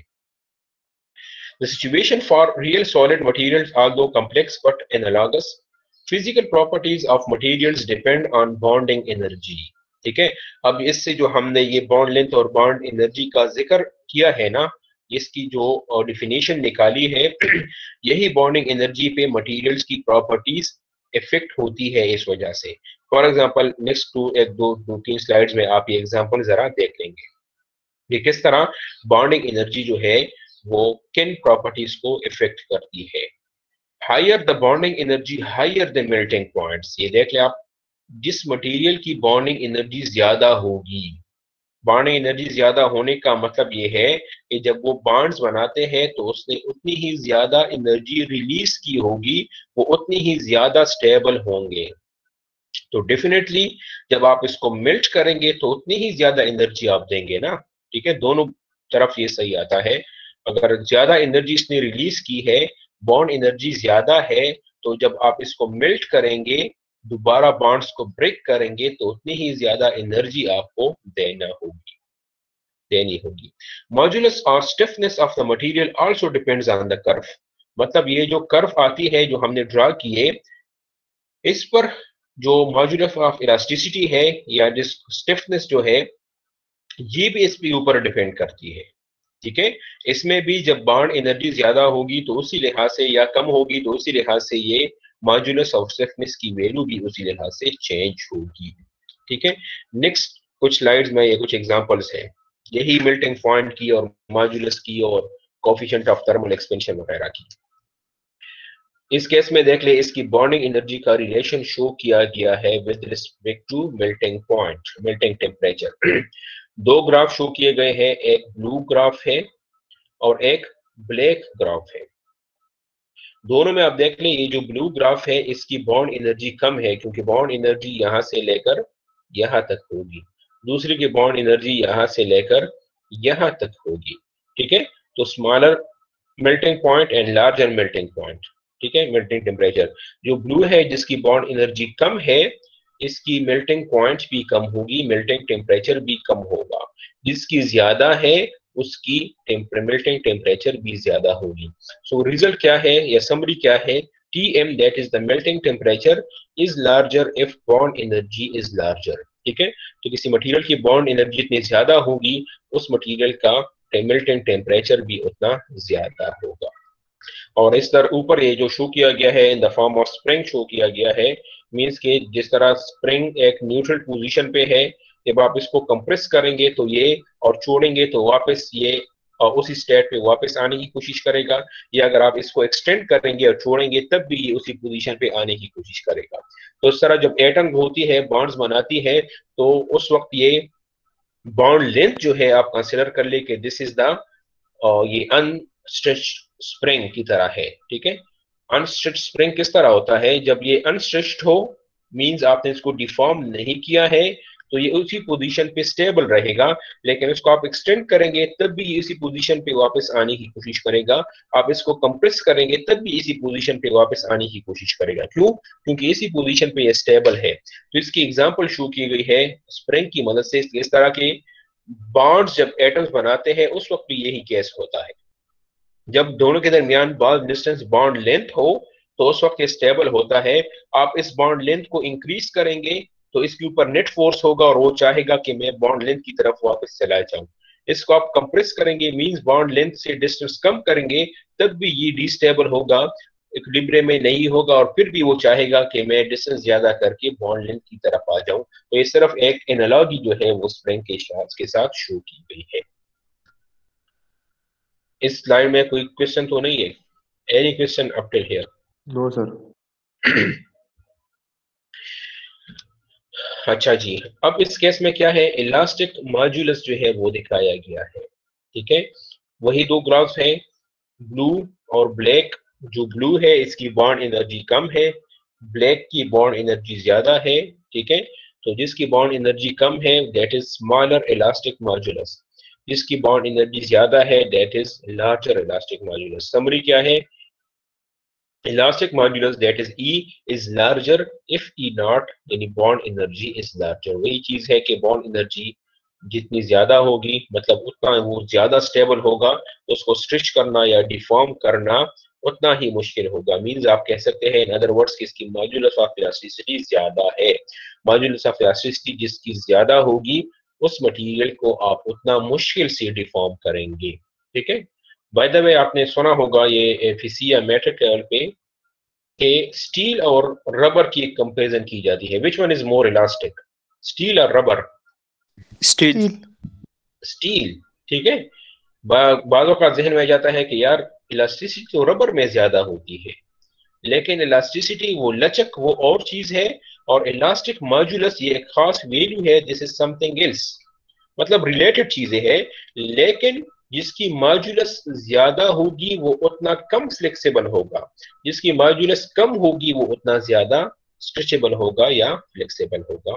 तो ये चीज जहन में रख ले, ठीक है। बाय द वे जिक्र हो रहा है बॉन्ड एनर्जी का, तो इलास्टिक मॉड्यूलस की वैल्यू डायरेक्टली प्रोपोर्शनल है to bond energy. Properties from bonding, अब यही वही केस है। थर्ड जो है प्रॉपर्टी शो की गई है that is coefficient of thermal expansion. What is coefficient of thermal expansion जानते हैं? इधर एक इक्वेशन भी शो किया गया है, कोएफिशिएंट ऑफ थर्मल एक्सपेंशन। ये क्या है? Sir temperature change material expansion आती है या कंट्रैक्शन उसका, ठीक है, कोएफिशिएंट ऑफ थर्मल एक्सपेंशन। तो कोएफिशिएंट ऑफ थर्मल एक्सपेंशन भी रिलेटेड है बॉन्डिंग एनर्जी के साथ, लेकिन मेल्टिंग टेम्परेचर और मॉड्यूलस का डायरेक्ट रिलेशन था बॉन्ड एनर्जी के साथ, इसका इनडायरेक्ट रिलेशन है, इनवर्स रिलेशन है, ठीक है। आप बॉन्ड एनर्जी को जितना कम करेंगे तो कोएफिशिएंट ऑफ थर्मल एक्सपेंशन की वैल्यू ज्यादा होगी, बॉन्ड एनर्जी को जितना ज्यादा करेंगे कोएफिशिएंट ऑफ थर्मल एक्सपेंशन की वैल्यू उतनी कम होगी, ओके। बाय द वे किस मटेरियल का कोएफिशिएंट ऑफ थर्मल एक्सपेंशन कम होगा और किसका ज्यादा होगा? फॉर एग्जाम्पल आप कहें मेटल्स में, सिरेमिक्स में और पॉलीमर्स में किसका ज्यादा होगा और किसका कम होगा? Coefficient of thermal expansion sir metal में सबसे कम होगा।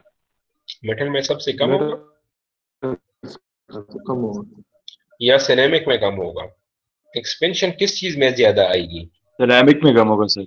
सिरेमिक में कम होगा, एक्सपेंशन ज्यादा उसमें आएगी मेटल्स में। फिर जो है मेटल्स सिरेमिक में कम होगा। थोड़ा कम होगा, सॉरी उससे थोड़ा ज्यादा होगा, और पॉलीमर्स में तो पॉलीमर्स में उससे भी ज्यादा होगा, क्योंकि पॉलीमर्स आप देखते हैं प्लास्टिक्स वगैरह वो थोड़े हीट की वजह से ज्यादा एक्सपेंड हो जाते हैं, ठीक है। इसके मुकाबले में मेटल्स उतने नहीं होते और सिरेमिक्स उससे भी कम होते हैं, ठीक है। तो कोफिशिएंट ऑफ थर्मल एक्सपेंशन जो है वो सिरेमिक्स में कम होगा, मेटल्स में उससे ज्यादा होगा और पॉलीमर में उससे भी काफी ज्यादा होगा, ठीक है। तो इसमें आप देख लें बॉन्ड एनर्जी भी जो होती है वो अमूमन ज्यादा होती है इन सिरेमिक्स। अच्छा, ये रेंज होती है, ठीक है, ये जरूरी नहीं है कि बस सब ज्यादा हो, सब सिरेमिक्स ज्यादा हो सब मेटल से, लेकिन ओवरऑल वो रेंज आप देखेंगे तो रेंज में सिरेमिक्स ज्यादा होगा बॉन्ड एनर्जी में, मेटल्स जो है उससे थोड़े कम होंगे। ओवरऑल रेंज की मैं बात कर रहा हूँ, स्पेसिफिक केसेस की मैं बात नहीं कर रहा, ठीक है। और इस तरह जो पॉलीमर्स है ओवरऑल आप देख ले तो वो उसकी बॉन्ड एनर्जी दोनों से कम होती है। तो इस तरह उसी लिहाज से कोफिशिएंट ऑफ थर्मल एक्सपेंशन भी सिरेमिक्स में कम होगा, मेटल्स में थोड़ा ज्यादा होगा और पॉलीमर्स में उससे भी ज्यादा होगा।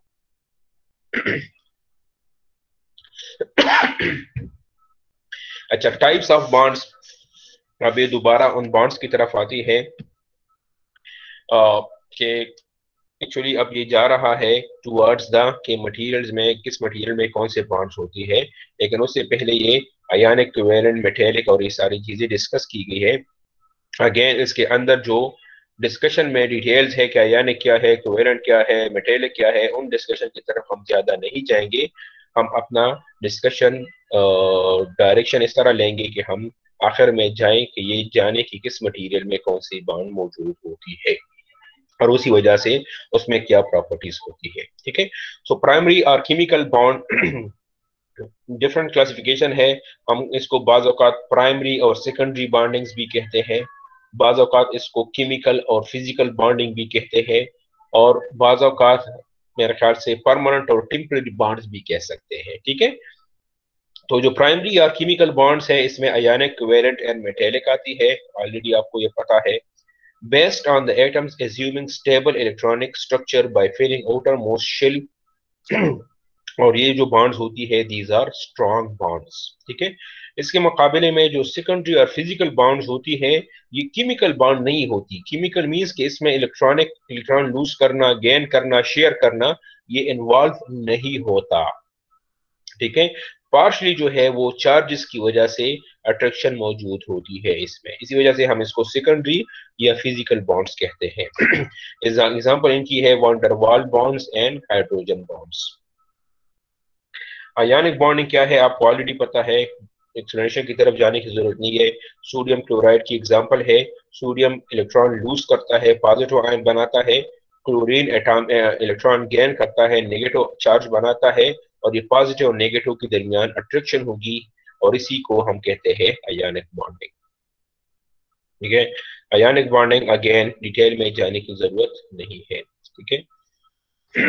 अच्छा, चूंकि दरमियान में कुछ जिक्र है कि किस किस चीज में कौन सी बॉन्ड है, शायद इधर कुछ जिक्र हो तो हम इस स्लाइड को जल्दी रीड करके स्किप कर लेंगे। Present in compounds between metallic and non metallic elements, metals give up electron, ये वही जिक्र है, to acquire stable and electronic configuration. अच्छा, बहरहाल इसमें कुछ इस तरह जिक्र नहीं है। नीचे एक इंपॉर्टेंट है point, ionic bonds are non directional same on all sides. Ceramics है आयनिक बॉन्डिंग, ये काम की बात इधर नीचे ये 3 सेंटेंसेस में है कि ionic bonds are non directional. दूसरी बात ये है सिरेमिक्स है आयनिक बॉन्डिंग।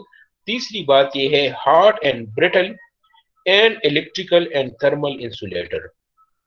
ये जो है आयनिक बॉन्डिंग, तो आयनिक बॉन्डिंग ज्यादातर कहाँ पे होती है, सिरेमिक्स में होती है। जिस तरह स्टार्ट में हमने डिस्कस कर लिया कि इसमें कोवेलेंट भी हो सकती है, लेकिन ओवरऑल मेनली टेंडेंसी ज्यादा है टुवर्ड्स द आयनिक बॉन्डिंग, ठीक है। और ये लिखा है कि इसी वजह से ये मेटल सिरेमिक्स जो मटेरियल है ये हार्ड एंड ब्रिटल होते हैं और इस तरह इंसुलेटर भी होते हैं। तो मींस जिन मटेरियल्स में आयोनिक बॉन्डिंग होगी वो material generally hard and brittle होंगे। ठीक है, सिरेमिक्स में आयोनिक बॉन्डिंग है और वो की प्रॉपर्टीज क्या है? प्रॉपर्टीज ये है कि वो हार्ड है और ब्रिटल है। ठीक है, दूसरी बात यह है कि ionic bonds are non directional. इसकी मुझे कोई समझाए, इसका क्या मतलब है जी? Any idea? Ionic bonds are non directional और डायरेक्शनल का मतलब ये होगा कि एटम्स जो है जब बॉन्ड्स बनाएंगे तो वो एक खास एंगल्स पे होने चाहिए। फॉर एग्जांपल आपने ये पढ़ा होगा H2O वाटर मॉलिक्यूल। H2O में आप देख लें ये ऑक्सीजन हाइड्रोजन और फिर हाइड्रोजन मींस या हाइड्रोजन ऑक्सीजन और हाइड्रोजन ये बॉन्ड जो है ना, ये जो एंगल है ये एक खास एंगल होती है अगर आपको याद हो कोवेलेंट बॉन्डिंग में। ठीक है, कोवेलेंट बॉन्ड्स जब बनती है तो एटम्स के दरमियान वो जो एंगल्स बनती है खास एंगल होती है फॉर डिफरेंट मटेरियल्स। मींस अगर ये एटम्स इन ही एंगल्स पे आ जाए तब ये बॉन्ड्स बनेगी, या जब बॉन्ड्स बन जाए तो ये एटम्स इन पोजीशंस पे होंगे। ये केस जो है ये आयोनिक के लिए नहीं है। आयोनिक में 3 डायमेंशन में अगर आप देख लें, मतलब किसी भी साइड पे लेट्स सपोज सोडियम क्लोराइड है, क्लोराइड दरमियान में है तो इसके सराउंडिंग में क्लोराइड किसी भी जगह पे आ सकता है। मींस उसके लिए जरूरी नहीं है कि क्लोराइड जो है इस एंगल पे मौजूद होगा। वो ऊपर भी हो सकता है, नीचे भी हो सकता है, राइट को भी हो सकता है, लेफ्ट को भी हो सकता है, किसी खास एंगल पे वो नहीं होगा। ठीक है, जबकि कोवेलेंट्स में जो है खास एंगल्स होती है, इसी वजह से हम उसको कहते हैं कि कोवेलेंट जो है वो डायरेक्शनल है जबकि आयोनिक बॉन्ड जो है वो नॉन डायरेक्शनल बॉन्ड्स है। ठीक है, तो इसमें जो मेन चीजें हैं स्लाइड में कि ionic bonds are non directional. दूसरी बात यह है कि आयोनिक बॉन्ड्स होती है ज्यादातर सिरेमिक्स में और इस सिरेमिक्स या आयोनिक बॉन्डिंग की ये प्रॉपर्टी है जिसकी वजह से मटेरियल जनरली ब्रिटल और हार्ड होती है। एग्जाम्पल जो है अगेन ये काफी ज्यादा एग्जांपल इधर भी दिए गए हैं, NaCl, magnesium oxide, calcium fluoride, caesium chloride वगैरह और अमूमन होती है ये लेफ्ट साइड वाले एटम्स की राइट साइड वाले एलिमेंट्स के साथ। मतलब left elements right elements left वाले इलेक्ट्रॉन लूज करते हैं, राइट वाले गेन करते हैं और इस तरह आयोनिक बॉन्ड्स बनती है और ये होती है सिरेमिक्स में और उसकी कुछ एग्जांपल्स इधर मौजूद है।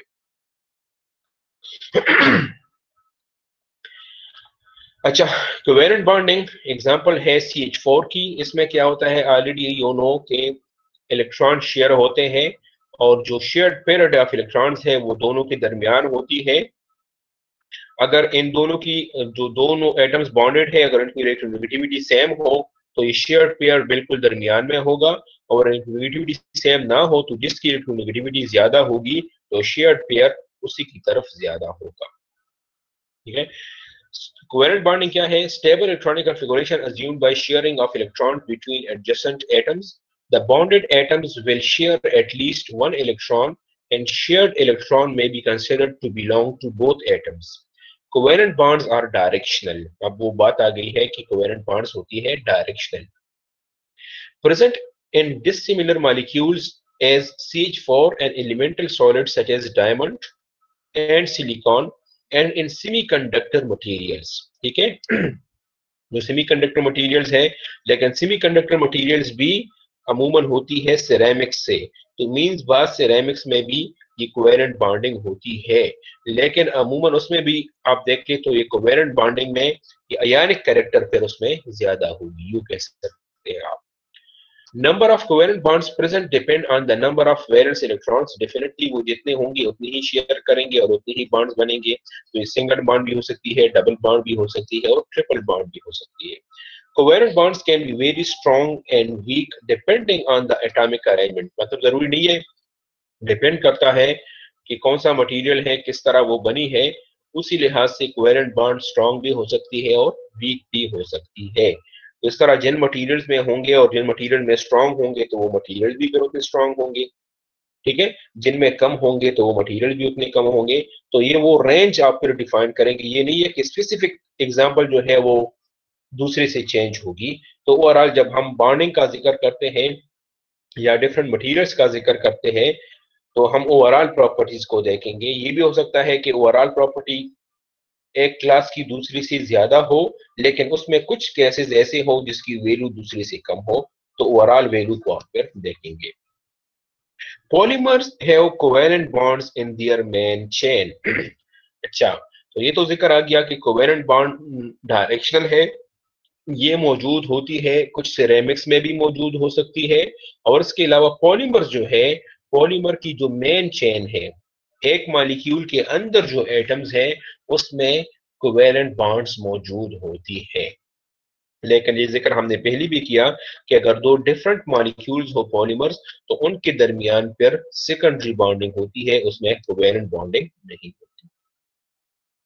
ठीक है, कोवेलेंट बॉन्ड्स की कुछ एग्जांपल्स है। ठीक है, सिलिकॉन कार्बाइड, कार्बन और वाटर मॉलिक्यूल की एग्जांपल दी गई है। ठीक है, molecules with non metals, molecules with metals and non metals, elemental solids and compound solids, बहरहाल ये डिफरेंट एग्जांपल्स हो सकती है। Metallic bonding. अब मेटेलिक बॉन्डिंग क्या है, ये भी आपको पता है कि वो जैसा स्टार्ट में हमने थोड़ा बहुत डिस्कस किया कि इसमें हर एक आयन या हर एक एटम इलेक्ट्रॉन लूज करता है, वो एटम जो है पॉजिटिव आयन बन जाती है, और वो जो इलेक्ट्रॉन लूज करता है तो वो इस तरह फ्री फॉर्म में मौजूद होता है। फॉर एग्जाम्पल, इधर जो एटम है ये इलेक्ट्रॉन लूज कर ले तो इसके साथ भी कंसिडर होगा, इसके साथ भी, इसके साथ भी, इसके साथ भी, वो रैंडमली इधर दरमियान में मौजूद होता है। इस तरह हर एक एटम का जो इलेक्ट्रॉन है वो सिर्फ उसी के साथ अटैच नहीं होगा, वो फ्री फॉर्म में इसी का भी कंसिडर किया जाएगा, इसी का भी, इसी का भी, सराउंडिंग में जितनी भी है उस सारों के साथ वो कंसिडर किए जाते हैं। इस वजह से जो मॉडल दिखाया जाता है तो इस तरह होता है कि एक इलेक्ट्रॉनिक क्लड है, ठीक है, या एक इलेक्ट्रॉनिक सी है, जिनके दरमियान जो है ये पॉजिटिव आयंस मौजूद है।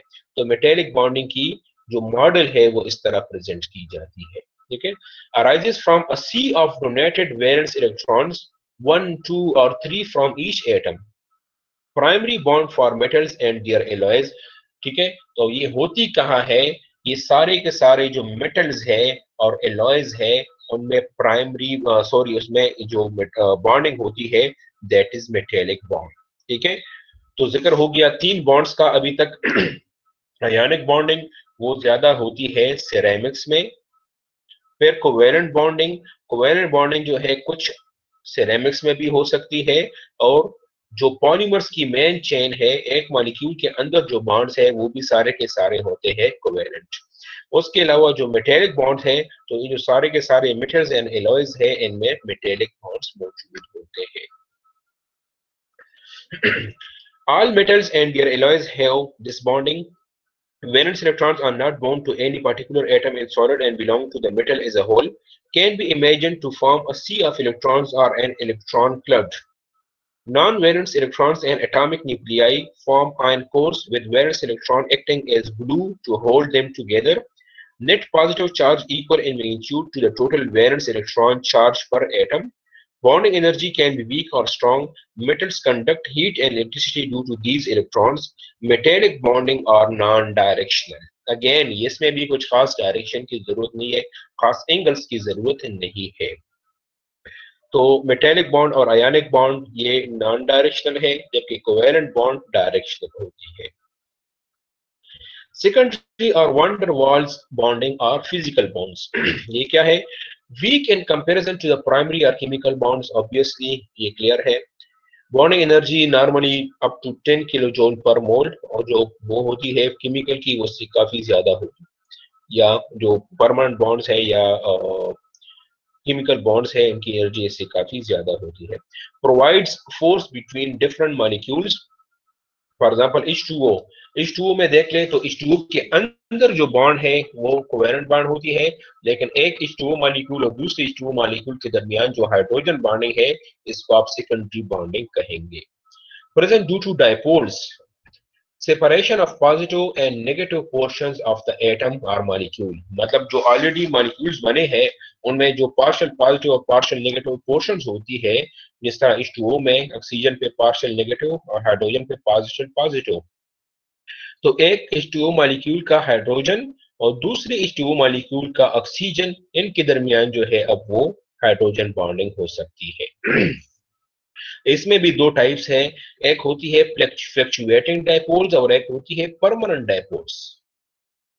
परमानेंट डायपोल जिस तरह नीचे एग्जांपल है हाइड्रोजन क्लोराइड की या ऊपर एग्जांपल दी गई है H2O की, तो इसमें जो डायपोल्स होती है मतलब जो पार्शियल पॉजिटिव और पार्शियल नेगेटिव पोर्शंस होती है वो परमानेंट होती है। क्यों?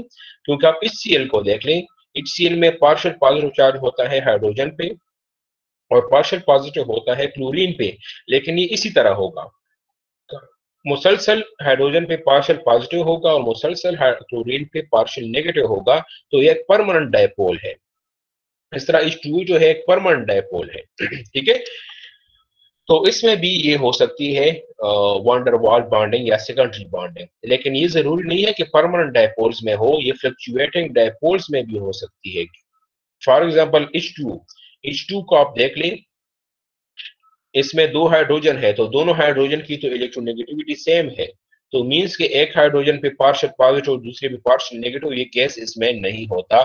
इसमें क्या होता है, इसमें बाज़ औक़ात सपोज H2 है, दो जो शेयर्ड इलेक्ट्रॉन है दरमियान में मौजूद है, तो वो जो शेयर्ड इलेक्ट्रॉन है बाज़ औक़ात एक साइड पे चला जाएगा, लेकिन वो टेम्पररी होगा, वो बाज़ औक़ात दूसरी साइड पे भी जा सकता है क्योंकि दोनों की इलेक्ट्रोनेगेटिविटी सेम है। या ये भी हो सकता है कि H2 मॉलिक्यूल है और उसमें जो ओवरऑल इलेक्ट्रॉन मौजूद है वैलेंस शेल्स में या इस तरह ओवरऑल जो शेल्स में इलेक्ट्रॉन है, बाज़ औक़ात की इलेक्ट्रॉन डेंसिटी एक साइड पे आ जाती है, तो वो वाला साइड जो है वो टेम्पररी पार्शियल नेगेटिव बन जाता है और जिस साइड से इलेक्ट्रॉन दूर हो जाते हैं वो साइड पार्शियल पॉजिटिव बन जाता है। तो उस दौरान अगर दूसरा मॉलिक्यूल भी इस तरह हो तो ये पार्शियल नेगेटिव साइड एक मॉलिक्यूल का, पार्शियल पॉजिटिव साइड दूसरी मॉलिक्यूल के साथ अट्रैक्ट होता है और इसको आप कहते हैं वान डेर वाल्स बॉन्डिंग। लेकिन ये परमानेंट डायपोल्स नहीं है, ये इलेक्ट्रॉनिक जो वो है डेंसिटी है ये दूसरे साइड पे दोबारा जा सकती है, तो वो डायपोल दोबारा चेंज हो सकता है और वो फिर दोबारा एक नई डायपोल के साथ जो है वो इंटरेक्शन करेगी। तो इसी वजह से इन डायपोल्स को फ्लक्चुएटिंग डायपोल्स कहते हैं, ये परमानेंट डायपोल्स नहीं होते। तो चाहे फ्लक्चुएटिंग डायपोल्स हो चाहे परमानेंट डायपोल्स हो, दोनों केसेस में ये वान डेर वाल्स फोर्सेस या सेकेंडरी बॉन्डिंग मौजूद हो सकती है। वान डेर वाल्स बॉन्डिंग वही चीज है, the form of figure show की गई है, ऑलरेडी हमने डिस्कस कर लिया। और नीचे एग्जांपल है कि ये पॉलीमर्स में मौजूद होती है, ये भी हमने डिस्कस किया है। हाइड्रोजन बॉन्ड, अब ये एग्जांपल है डायपोल इंटरेक्शन की या सेकेंडरी बॉन्डिंग की। देख लेते हैं स्लाइड में क्या है, स्लाइड में क्या मौजूद है। Hydrogen bonds a special case of secondary polar molecule bonding, और कुछ एग्जांपल्स है कंपाउंड्स की जिसमें ये मौजूद होती है। Normally bonds within atoms और molecules are covalent and bonds between the molecules are weak secondary. अमूमन इस तरह होता है कि एक मॉलिक्यूल के अंदर कोवेलेंट होती है और एक मॉलिक्यूल का दूसरे मॉलिक्यूल के साथ ये होती है secondary. Same is true for polymers, polymer में यही केस है, एक मॉलिक्यूल में पॉलीमर में होती है कोवेलेंट जबकि एक मॉलिक्यूल का दूसरे मॉलिक्यूल के साथ होता है secondary bonding. Bonds within a polymer chain covalent, bonds between different polymer molecules secondary। Ceramics and metals में क्या होता है, large bond energy, large melting and modulus। Bond energy ज्यादा है दोनों सिरेमिक्स की और पॉलीमर्स और मेटल्स की, इसी वजह से इनकी मेल्टिंग पॉइंट और मॉड्यूलस ऑफ इलास्टिसिटी दोनों के हाई होते हैं। पॉलीमर्स में क्या है, सेकेंडरी बॉन्डिंग डोमिनेट्स। पॉलीमर्स में अगर आप देख ले एक मॉलिक्यूल के अंदर तो कोवेलेंट है, लेकिन अगर आप देख ले जब आप पॉलीमर को मेल्ट करेंगे तो मेल्टिंग के दौरान क्या होता है, एक्चुअली आप मॉलिक्यूल्स को एक दूसरे से अलग करते हैं। ठीक है, ये तो नहीं होता ना कि मेल्टिंग में आपने अंदर जो कार्बन और हाइड्रोजन बॉन्डिंग है उसको ब्रेक कर लिया। ठीक है, क्लियर है ना। मेल्टिंग में क्या होता है, चाहे किसी भी चीज की मेल्टिंग हो उसमें जो मॉलिक्यूल्स है ओवरऑल वो मॉलिक्यूल्स एक दूसरे से दूर चले जाते हैं, तो मॉलिक्यूल्स के दरमियान तो जो बॉन्डिंग है वो तो सेकेंडरी बॉन्डिंग है ना, वो तो परमानेंट बॉन्डिंग है ही नहीं। देखें, और आप पॉलीमर्स में देख लें जो दो डिफरेंट मॉलिक्यूल्स होते हैं उनके दरमियान बॉन्डिंग होती है सेकेंडरी बॉन्डिंग। जबकि इसके मुकाबले में आप सिरेमिक्स और मेटल्स को देख ले, उनमें या मेटेलिक और कोवेलेंट बॉन्ड होगी, सॉरी या आयनिक और कोवेलेंट होगी, और या मेटल्स को आप देख लें उसमें मेटेलिक बॉन्ड होगी। तो ये सारे बॉन्ड जो है ये प्राइमरी बॉन्ड्स है एटम्स के दरमियान। लेकिन उसके मुकाबले में पॉलीमर्स को देख ले तो जो दो मॉलिक्यूल है उनके दरमियान बॉन्डिंग होती है सेकेंडरी, और इसी वजह से उनके मेल्टिंग पॉइंट्स जो होती है या जो मॉड्यूलस ऑफ इलास्टिसिटी होती है वो काफी कम होती है। Any question? यहाँ तक कोई क्वेश्चन?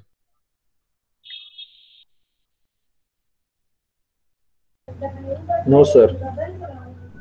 अच्छा जी,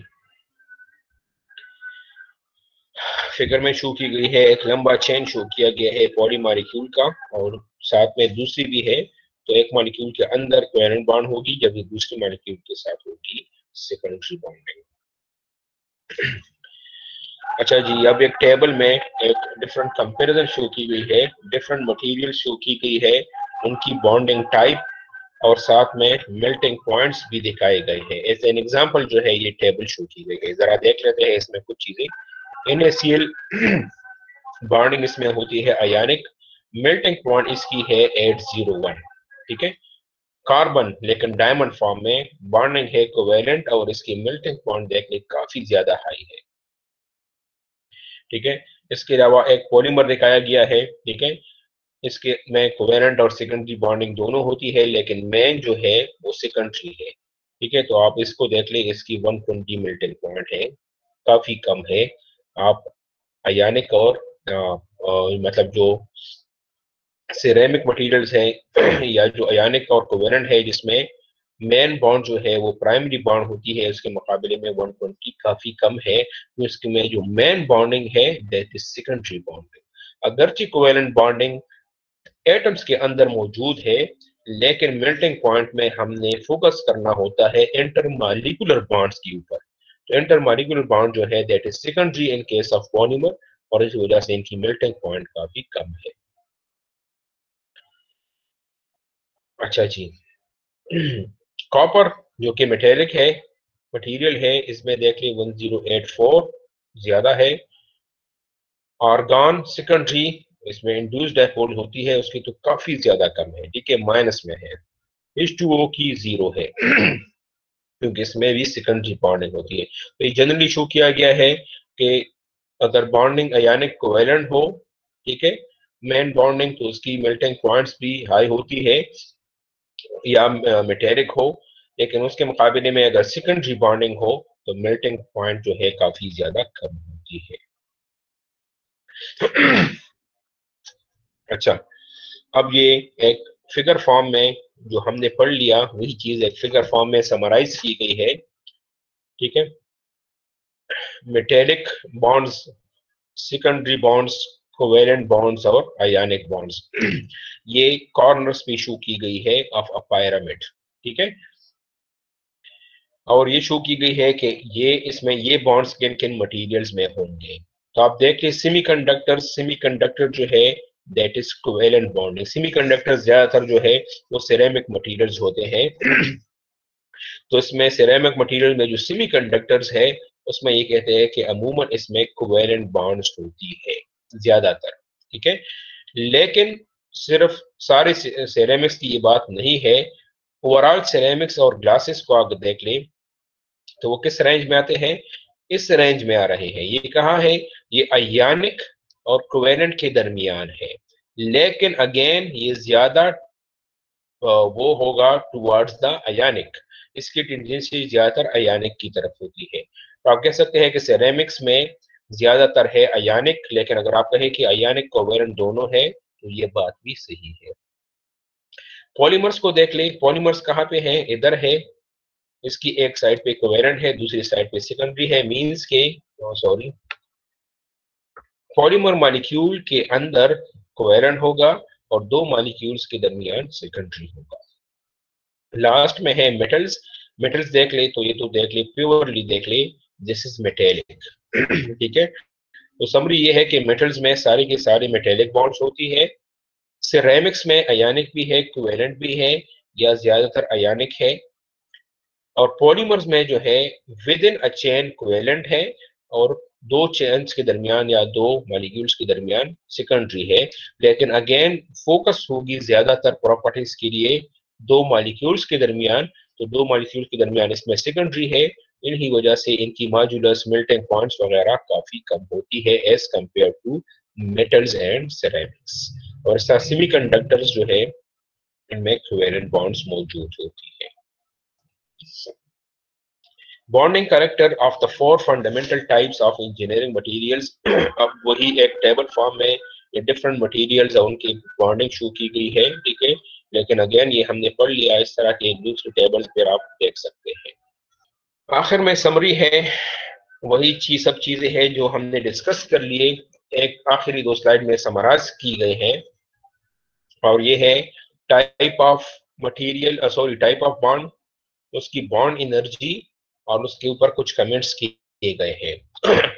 तो देख लेते हैं अयानिक। तो अयानिक में हमने पढ़ लिया कि इसकी बॉन्ड एनर्जी ज्यादा होती है और ये बॉन्ड्स होती है नॉन डायरेक्शनल, और ये मौजूद होती है सिरेमिक्स में। इस तरह कोवेलेंट को आप देख लें, कोवेलेंट बॉन्डिंग जो है बॉन्ड एनर्जी इसकी डिफरेंट हो सकती है, मींस ओवरऑल इसकी एक खास वैल्यू होगी, मतलब ओवरऑल कह सकते हैं कि ज्यादा है, लेकिन आप इसमें देख लें इसमें लार्ज भी है, इस तरह के डायमंड है। बिस्मत में देखें तो उसमें काफी कम होगी, इसमें ये रेंज काफी ज्यादा है, लेकिन ओवरऑल आप कह सकते हैं कि इसकी भी बॉन्ड एनर्जी जो है वो ज्यादा होती है अगर ये स्ट्रॉन्ग कोवेलेंट बॉन्ड्स को, ठीक है। ये होती है directional bonds, covalent bond directional होती है, सेमीकंडक्टर्स में मौजूद है, सिरेमिक्स में मौजूद है और पॉलीमर्स में मौजूद है। मेटेलिक बॉन्डिंग अगेन इनकी एनर्जी वेरिएबल है, बाज केसेस इसमें ज्यादा भी है और बाज केसेस कम भी है। इस तरह टंगस्टन को देख ले, इसकी बॉन्ड एनर्जी काफी ज्यादा होगी।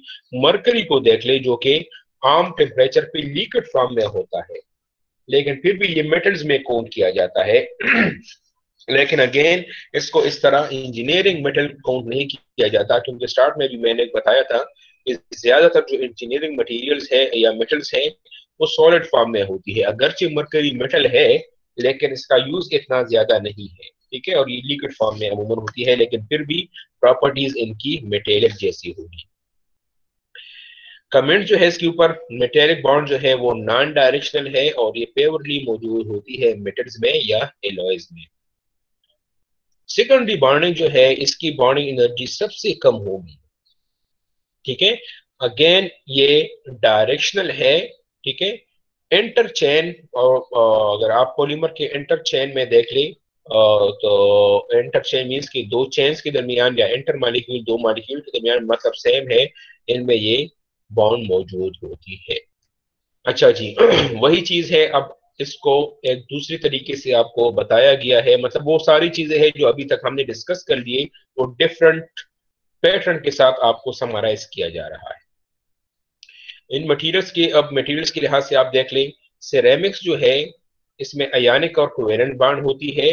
बॉन्ड एनर्जी जो है इसकी, चूंकि बॉन्ड एनर्जी इसकी काफी ज्यादा होती है और इसी वजह से इसका जो मेल्टिंग टेम्परेचर है वो भी ज्यादा होता है, मॉड्यूलस भी ज्यादा होता है, और जो कोएफिशिएंट ऑफ थर्मल एक्सपेंशन है ये कम होती है, जिस तरह ऑलरेडी हमने डिस्कस कर लिया।